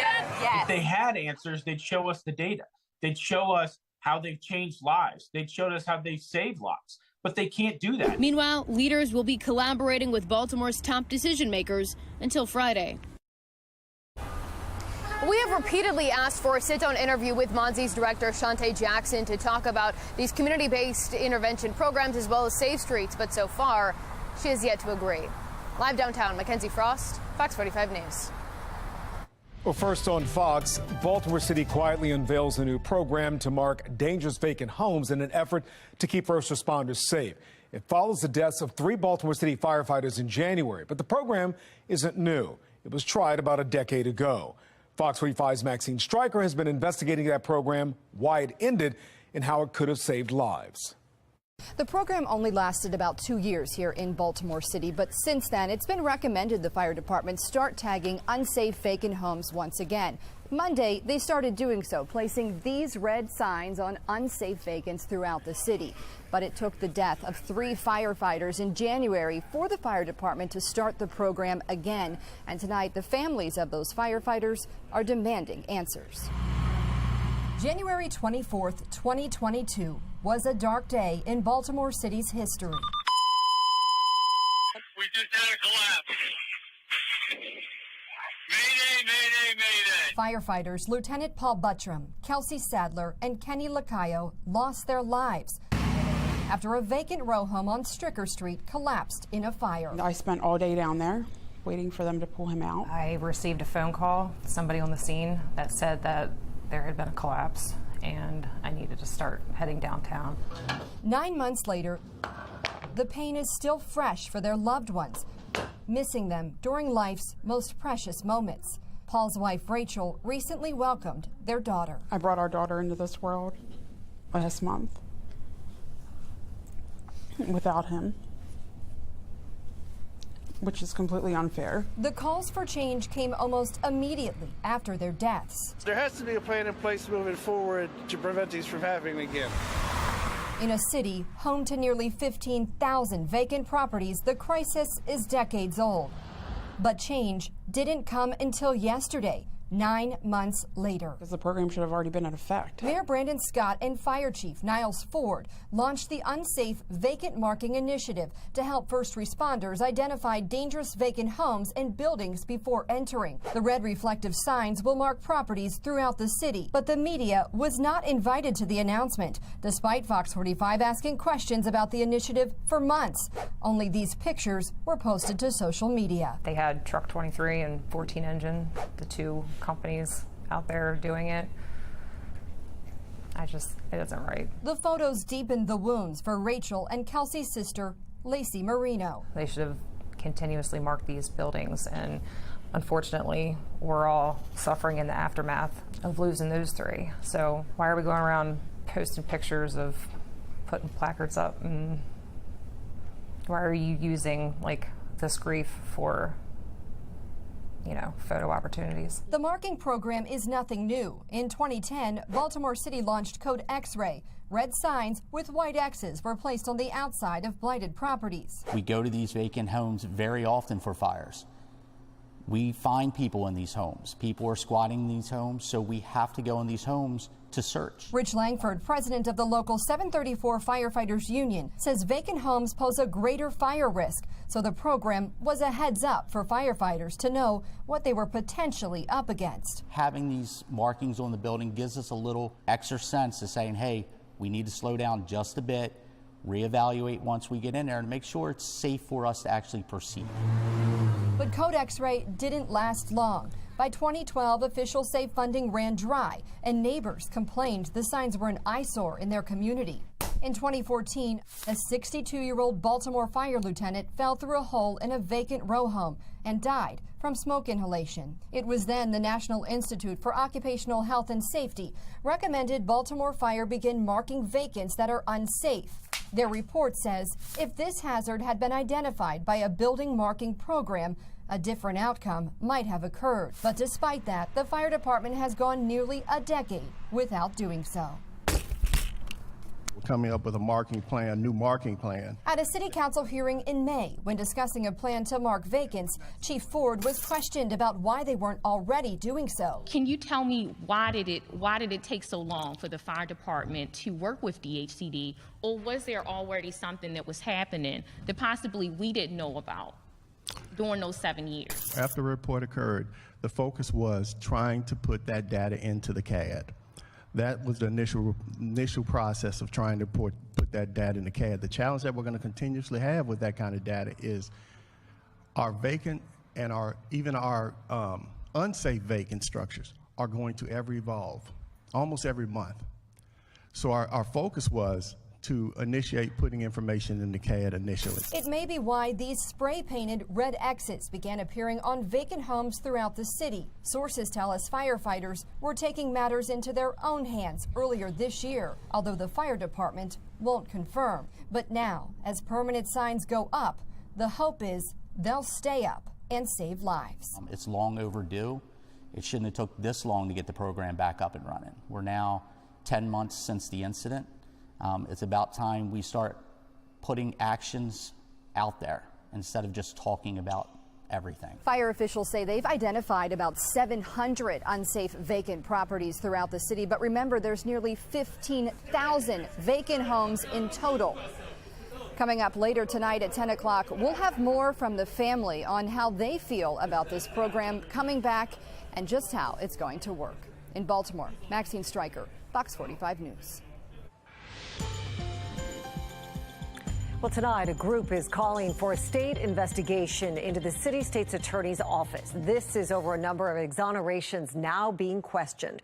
One of them involves Adnan Syed, the man featured in the hit podcast Serial. Earlier this month, Marilyn Mosby dropped all charges against Syed, saying new DNA evidence cleared him.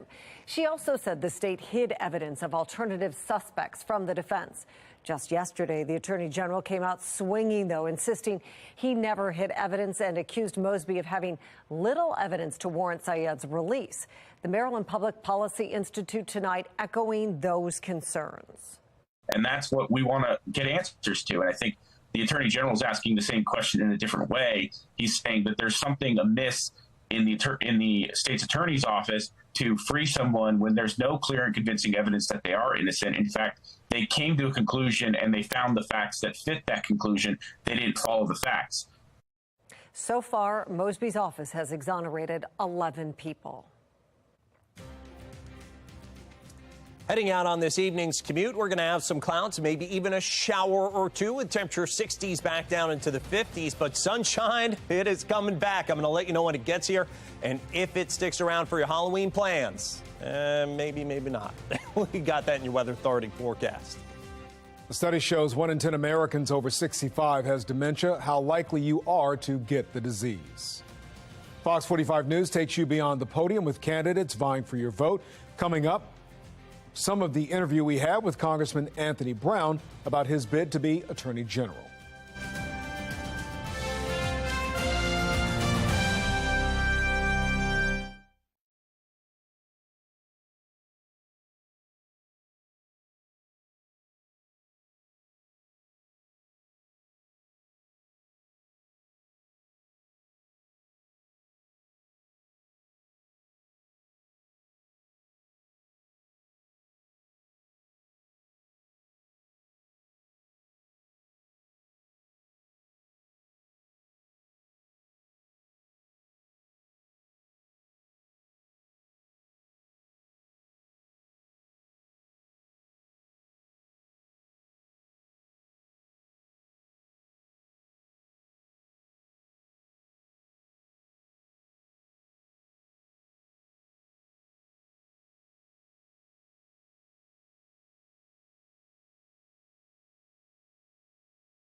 A study shows 1 in 10 Americans over 65 has dementia. The study analyzed data from in-depth neurophysical tests and interviews with nearly 3,500 people. According to the report, every 5-year increase in age is associated with a higher risk of dementia and cognitive impairment. The authors say this is the first study of its kind in more than 20 years at the national level, looking at dementia and mild cognitive impairment.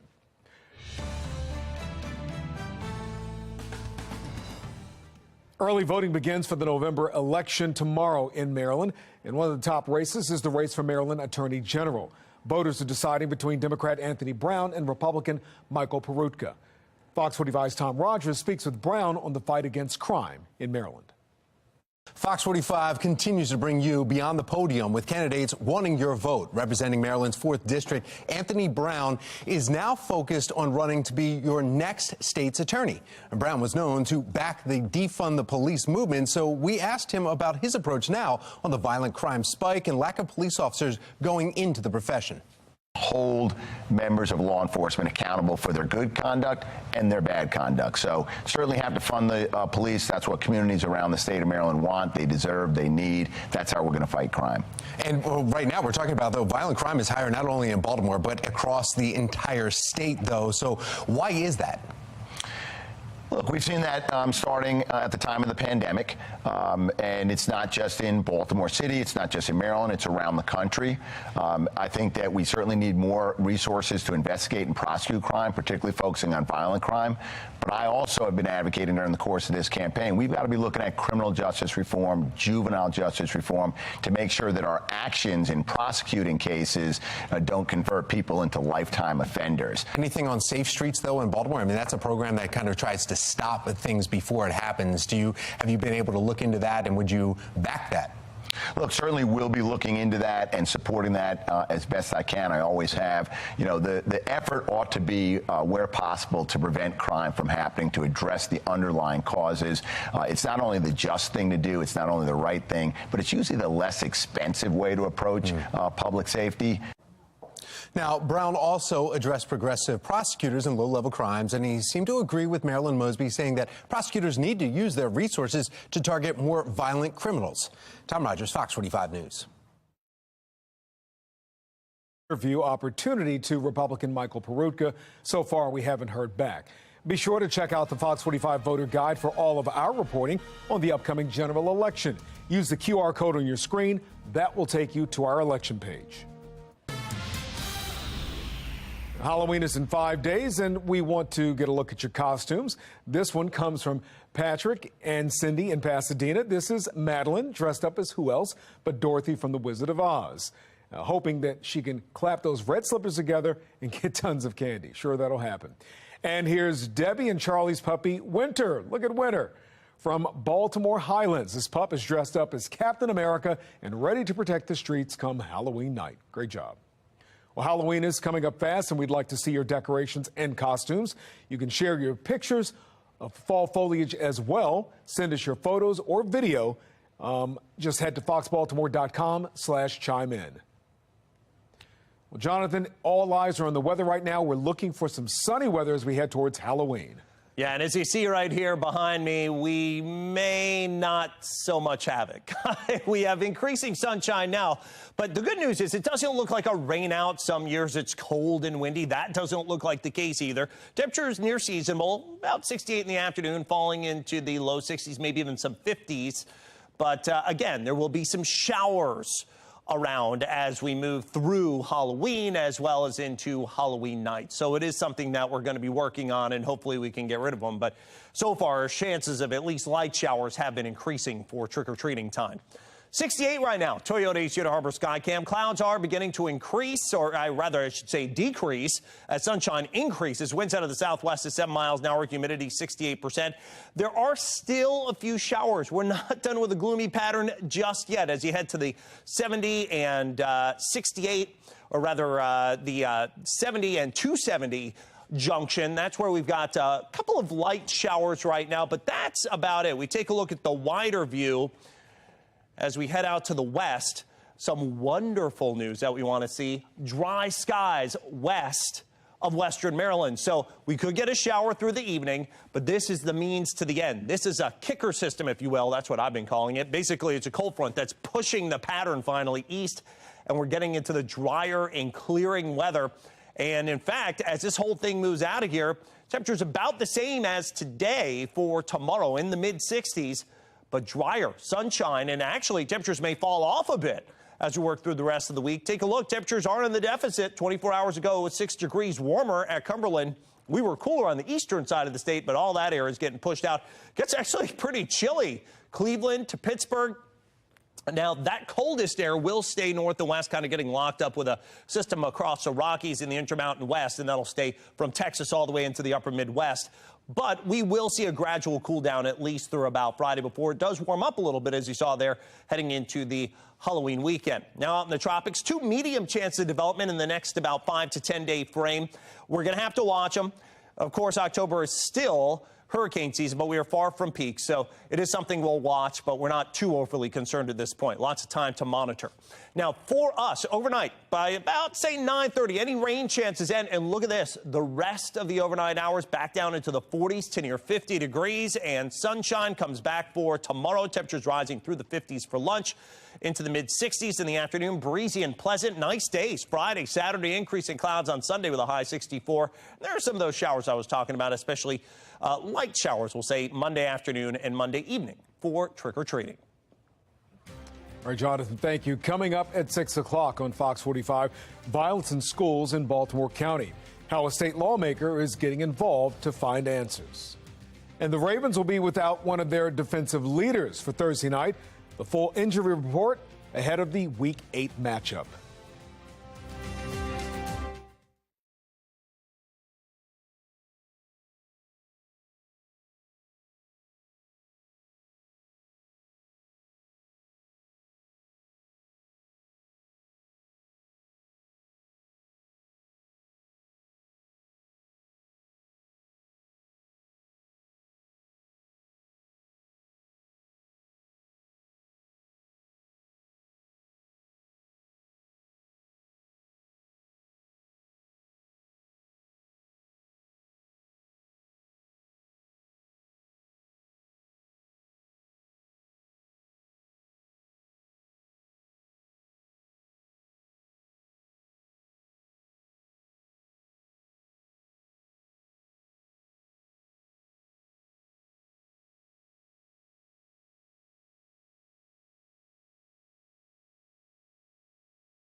The Ravens will be without one of their defensive leaders when they face the Bucs on Thursday Night Football. Defensive end Calais Campbell has been ruled out with an illness.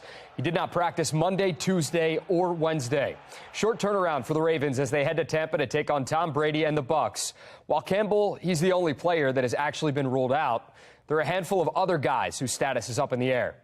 8 players were listed as questionable on the Wednesday injury report. Mark Andrews has not practiced all week. He's dealing with a knee issue. Rashad Bateman, the good news, he was a full participant on Wednesday. He's still dealing with that foot injury. He's questionable. Josh Bynes, Marlon Humphrey, Gus Edwards, Marcus Peters, Ronnie Stanley, and Brandon Stevens, all questionable as well. Inactives will be announced about an hour and a half before kickoff.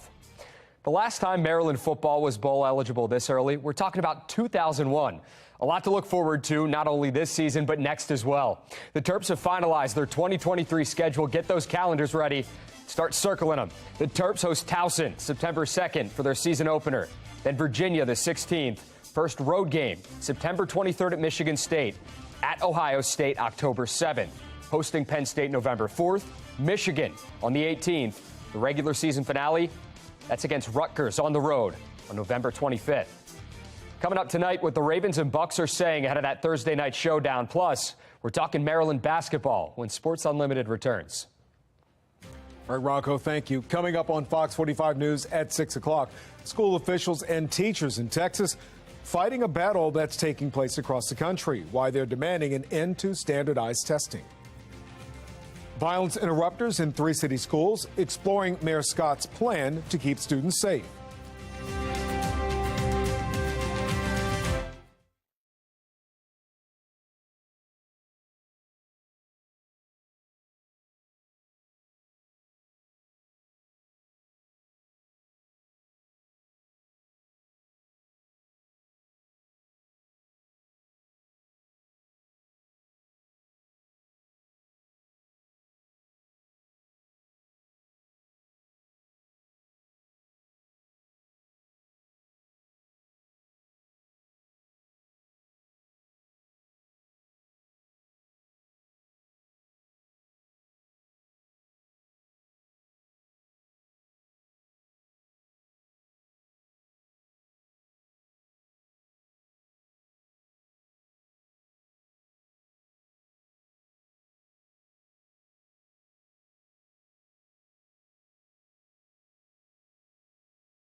Shocking video of a fight between students. Could a program similar to Safe Streets in city schools help? Digging into Mayor Scott's new plan to keep kids safe in the classroom. Safety officials touting a drop in robberies as the city is on pace to once again pass 300 murders. Taking a closer look at what the data tells us about Baltimore's fight against crime. And we're just days away from early voting. What you need to know if you're planning to cast your ballot tomorrow. We're a day away. I stand corrected. Live from WBFF in Baltimore, this is Fox 45 News at 6. Good evening, everybody. I'm Mary Bubala. Fox 45 News at 6 starts right now with the exclusive Fox Track, your Baltimore Minute. The pilot program puts 3 violence interrupters in each school, along with 8 student ambassadors. This outline mirrors the plan for Safe Streets, Baltimore's flagship violence intervention program. But it's also the same program plagued with questions, skepticism, and reorganization. It's a building with 2 assigned school resource officers. And according to the district, where 2,029 students attend class each day. I live in the community of Perry Hall High School, and I'm hearing from parents and grandparents that they're very concerned about what's going on at the high school. Mayor Brandon Scott and Fire Chief Niles Ford launched the Unsafe Vacant Marking Initiative to help first responders identify dangerous vacant homes and buildings before entering. The red reflective signs will mark properties throughout the city, but the media was not invited to the announcement, despite Fox 45 asking questions about the initiative for months. Only these pictures were posted to social media.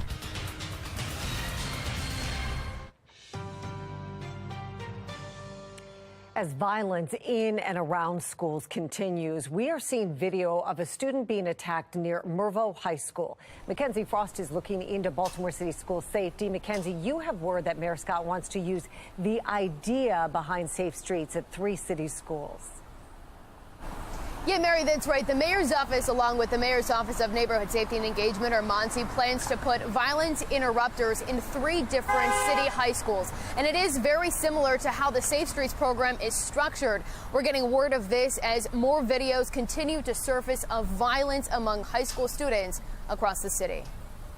Just randomly, though? A brutal bus stop beating. Damn, you leaking, bro. You good? Showing students stomping a kid less than a mile away from Mervo High School. The student at times quick! Where the white flag? Motionless on a blood-stained sidewalk. It's the same school where 17-year-old Jeremiah Brogdon was gunned down walking out of school in September. And one of 3 schools, Mayor Brandon Scott is launching a pilot crime intervention program along with the mayor's office of neighborhood safety and engagement. The other 2 schools, Carver Vocational High School and Digital Harbor High. The mayor's office says the schools were picked because the number of arrests, suspensions, ability to implement the pilot, and other metrics. Also in September, a 15-year-old Carver student was grazed in the head by a bullet near campus, and in April, a girl was injured during a fight at Digital Harbor. The pilot program puts 3 violence interrupters in each school, along with 8 student ambassadors. This outline mirrors the plan for Safe Streets, Baltimore's flagship violence intervention program. But it's also the same program plagued with questions, skepticism, and reorganization. We asked MONSE and the mayor's office if the same requirements for Safe Streets has for interrupters, which are former criminals, often felons, will be the same that's implemented in schools. MONSE answering, saying having a felony record isn't the same as a credible messenger, and in this case, the program will largely be made of high school students. Good. At a different event led by the mayor and MONSE Wednesday, we tried to clarify some details with MONSE's director, Shante Jackson, about this new pilot intervention program. She's here where TV. It would be great to get a quick soundbite from.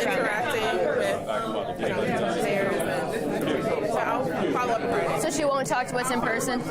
So no? Okay. The mayor's interest in stepping into what's happening in the classroom now comes after he spent months distancing himself from city schools. I think for you, and in particular for your station, I'm going to say this again, understanding that our school system is not controlled by the city. After Fox 45's Project Baltimore highlighting the failures inside Augusta Fells and plummeting school performance, Mayor Scott not willing to talk about the investigation launched to determine how enrollment numbers were inflated. I'm aware of the report. We know that our system has been challenged. We will not use this as an opportunity to just poo-poo on our students. In August of 2021, people calling for city school CEO Sonia Santelises to resign.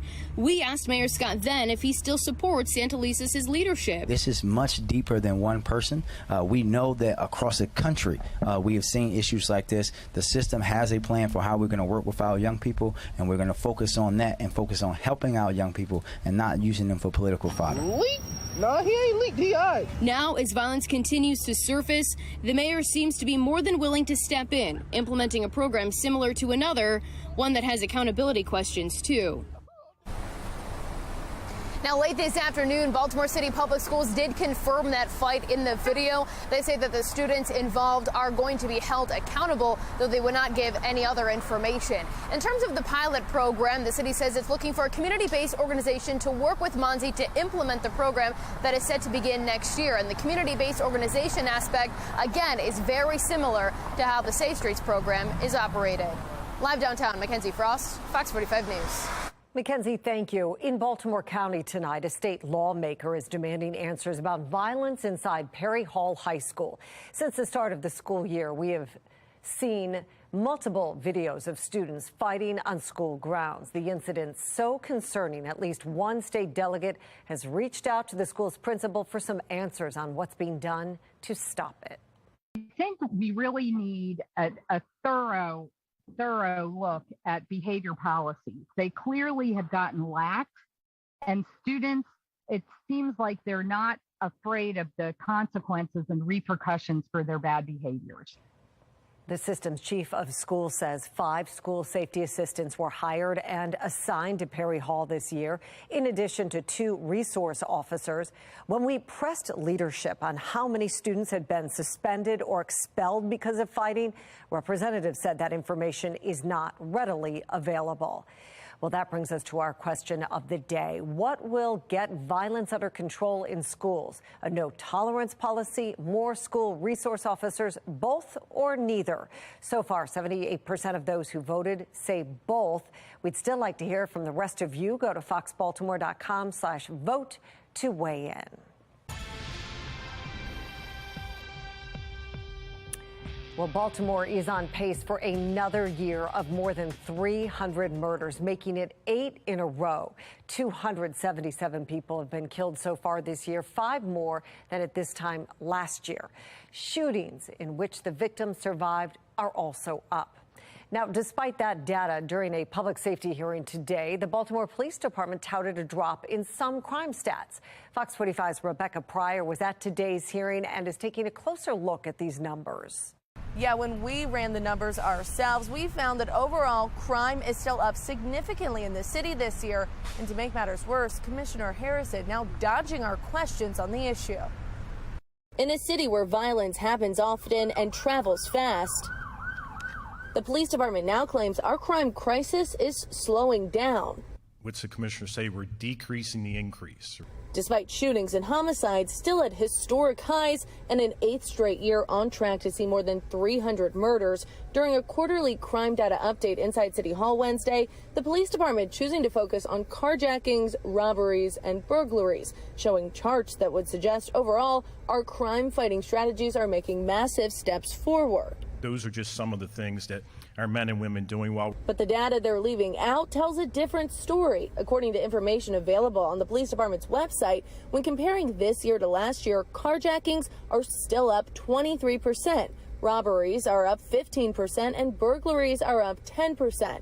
When we tried pressing Commissioner Harrison about the broader picture of this year's crime trends, we would just like to ask a few questions about the data. We're wondering, it seemed as if you were saying that the data was down, but overall it sounds like carjackings are up. The commissioner has to get another appointment. What I will tell you is, send us your questions. We'll be happy to respond to you in writing and get you all the answers to all your questions. Thank you. However, when we walked out of City Hall, the commissioner did make time to talk with another news outlet. We then tried asking his chief of staff, Michelle Wurzerberger, why they were only refusing to answer our questions. Did Commissioner Harrison just do an interview with WBAL after telling us he didn't have time? But again, we were ignored. Meanwhile, the police department's union president, Mike Mancuso, is demanding more transparency. In a statement sent to Fox 45, Mancuso writing in part, quote, "They are taking this data from the past 7 days and 28-day numbers. This is obviously a bit deceiving to the public. That certainly is not enough time to celebrate a crime reduction. Look at the true numbers." Now, after we were denied an interview today, we then followed up with an email to the police department asking them, one, why were we denied an interview in the first place when another news outlet was granted one? The commissioner did make time for them. And then we also asked for a response to the police union president's claims that the data the police department is using is misleading. But again, the police department refusing to answer our questions. Reporting outside of City Hall, Rebecca Pryor, Fox 45 News. Now, a Fox 45 News alert in 3, 2, 1. New tonight, another arrest is made related to a violent crime in Baltimore. This is what we know. Police took 43-year-old Keith Anderson into custody. He's accused of shooting and killing a 29-year-old back in June. It happened on Bel Air Road near East North Avenue. Baltimore police say the two got into some kind of an argument and that led to a shooting. Anderson is facing first-degree murder charges at this time. Mary? Kai, thank you. Well, here's our look at today's top trending stories. Number one, Maryland police investigating a deadly crash in Howard County involving 2 cars and a truck. Just before 5 this morning, troopers responded to the scene off Route 32. Investigators say a car hit a second vehicle while trying to pass it. The collision sent the first car spinning, and it was hit by a box truck, killing the driver of the car. The incident is still under investigation. Number two, city police say a longtime crossing guard was hit by a car in northeast Baltimore and badly injured. The Sinclair Lane Elementary School guard suffered some broken bones and a head injury after being hit just before 8 this morning. She was about to escort children across the street. None of the students were injured. Officials say she has been a crossing guard for 28 years. Police have not announced any charges yet, but say the investigation is ongoing. They say the driver stayed at the scene. Number three, Maryland early voting begins tomorrow. Same-day voter registration is available at all early voting centers. If you plan to use same-day registration, you must have proof of residence. Same-day registration will also be available on Election Day. Go to foxbaltimore.com/vote2022 for our complete election guide. Teachers and students railing against standardized testing systems. Why educators in one state are calling them unfair and inaccurate. And if you haven't gotten your pumpkins yet, I know I haven't. Well, it looks like it's going to be a great day tomorrow. All green. Well, all orange, I guess, on the pumpkin patch cast for pumpkins. Temperatures in the 60s, lots of sun. I'm going to let you know how long we're going to hold on to this nicer weather and if Halloween could end up a rain out in my Weather Authority forecast.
Well, new concerns tonight for Democrats in 3 states once considered to be solidly blue.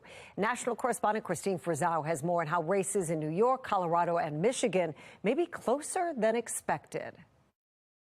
In Michigan, two distinct visions for the future laid out by the two women fighting to lead it there. This is about all the women and girls in our state. This is about the ability to have bodily autonomy. But it would be the most radical abortion law in the entire country. The issue of abortion rights had been one Democrats were hoping would push them over the edge in close races. The Democratic Party made a big mistake obsessing over abortion.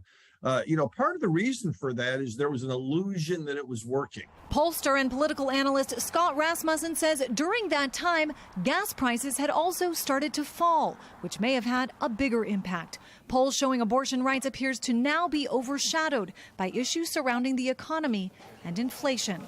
You are solely responsible for the $1.9 trillion package that got passed in March of 2021. Senator Bennett arguing the energy crisis and supply chain issues are not because of White House policies, since they're impacting the entire world. And if you just pick up a newspaper, what you'll see is Canada's got the same inflation we have.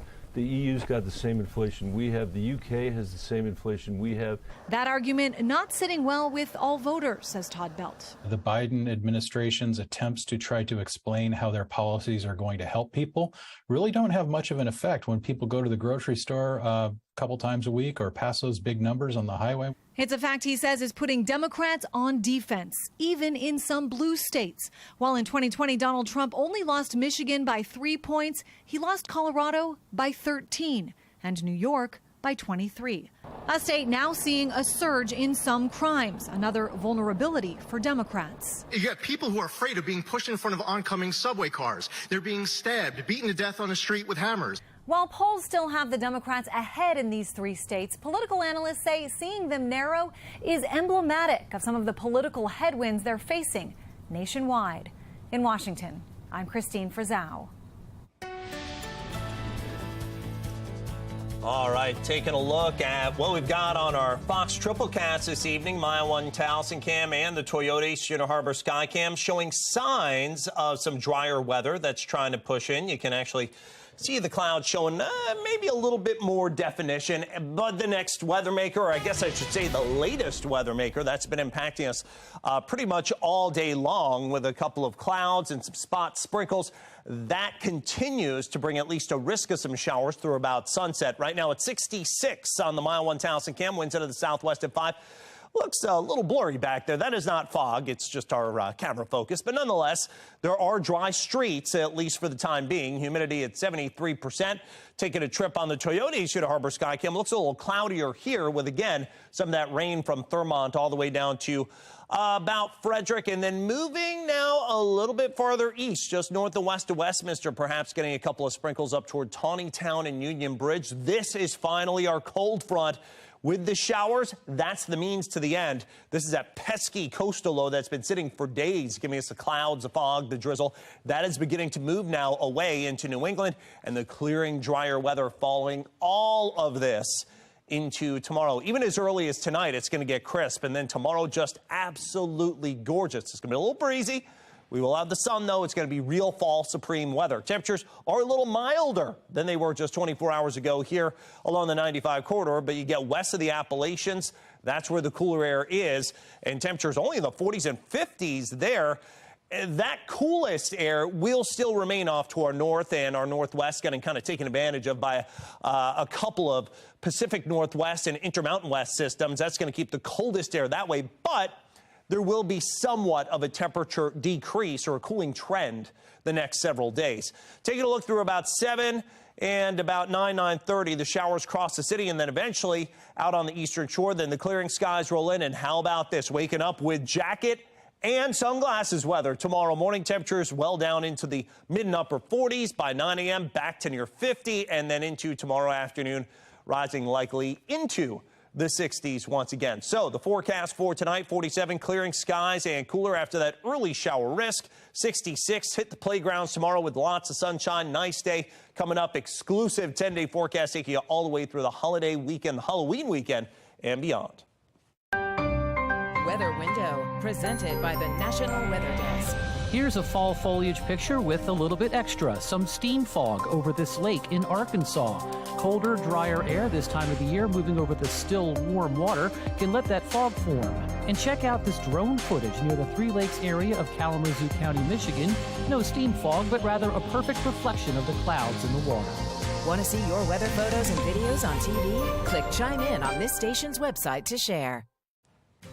They're used to evaluate the success of students, teachers, and the entire school systems. How some educators across the country are rallying against standardized testing.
In tonight's Assignment America, school officials and teachers in Texas are fighting a battle taking place across the nation. Should students be evaluated with standardized testing? Fred Cantu from our Sinclair sister station in Austin has the details. Our kids do better academically immediately. Our kids do better academically in the following years. Our kids do better academically in college. Our kids make more money in their 20s because of the existence of the accountability system in Texas. But today, the teacher advocacy group Raise Your Hand Texas talked up their own research on statewide testing. Listening to more than 15,600 voices of stakeholders, the feedback was clear. It's time to rein in STAR and the stronghold it has on our teachers and schools. The teacher's main complaint is that in many cases, a student's STAR test is the only thing the state considers in deciding whether a student moves up to the next grade or graduates high school. We can't judge kids, teachers, schools on the basis of a single metric. It's not tenable, it's not valid, it's not fair. And these educators say the state is missing a lot of information about the student's progress and potential if it sticks with a single written test. Just like when we apply for a job, we're not hired on the basis of a test score. We're hired on the basis of the totality of who we are, our talents, our predispositions, what we bring. The teachers would also like to do away with that single letter grade that schools are given based on how their students perform on the tests. They would like to see the school grades show what worked and what needs work. But state leaders appear sold on the status quo. Rating schools publicly, that celebrating performance publicly, helps our students achieve. Fred Cantu, CBS Austin News. All right, that exclusive 10-day forecast, 66 for tomorrow. I like it. Breezy, pleasant, finally nice. We've got cooler weather on the way as we head into Friday with a high 60, 65. Saturday, clouds increase. Sunday, 64. Could see some on and off light showers at least as we head to trick-or-treating Monday afternoon, Monday evening. And then it's mild to wrap up next week as we reach to near 70. Jonathan, thank you. Well, finally tonight, an event is on the way to help those in need this holiday season. The Maryland Food Bank announcing the date for its annual Pack to Give Back event. On November 4th, volunteers will come together to pack thousands of meals, donation boxes with holiday favorites like mashed potatoes and stuffing. For more information on the event and how you can help, head to foxbaltimore.com. That's all for Fox 45 News at 6. Family Feud's up next. We'll see you back here for the news at 10 tonight. Thank you so much for watching. Have a great night.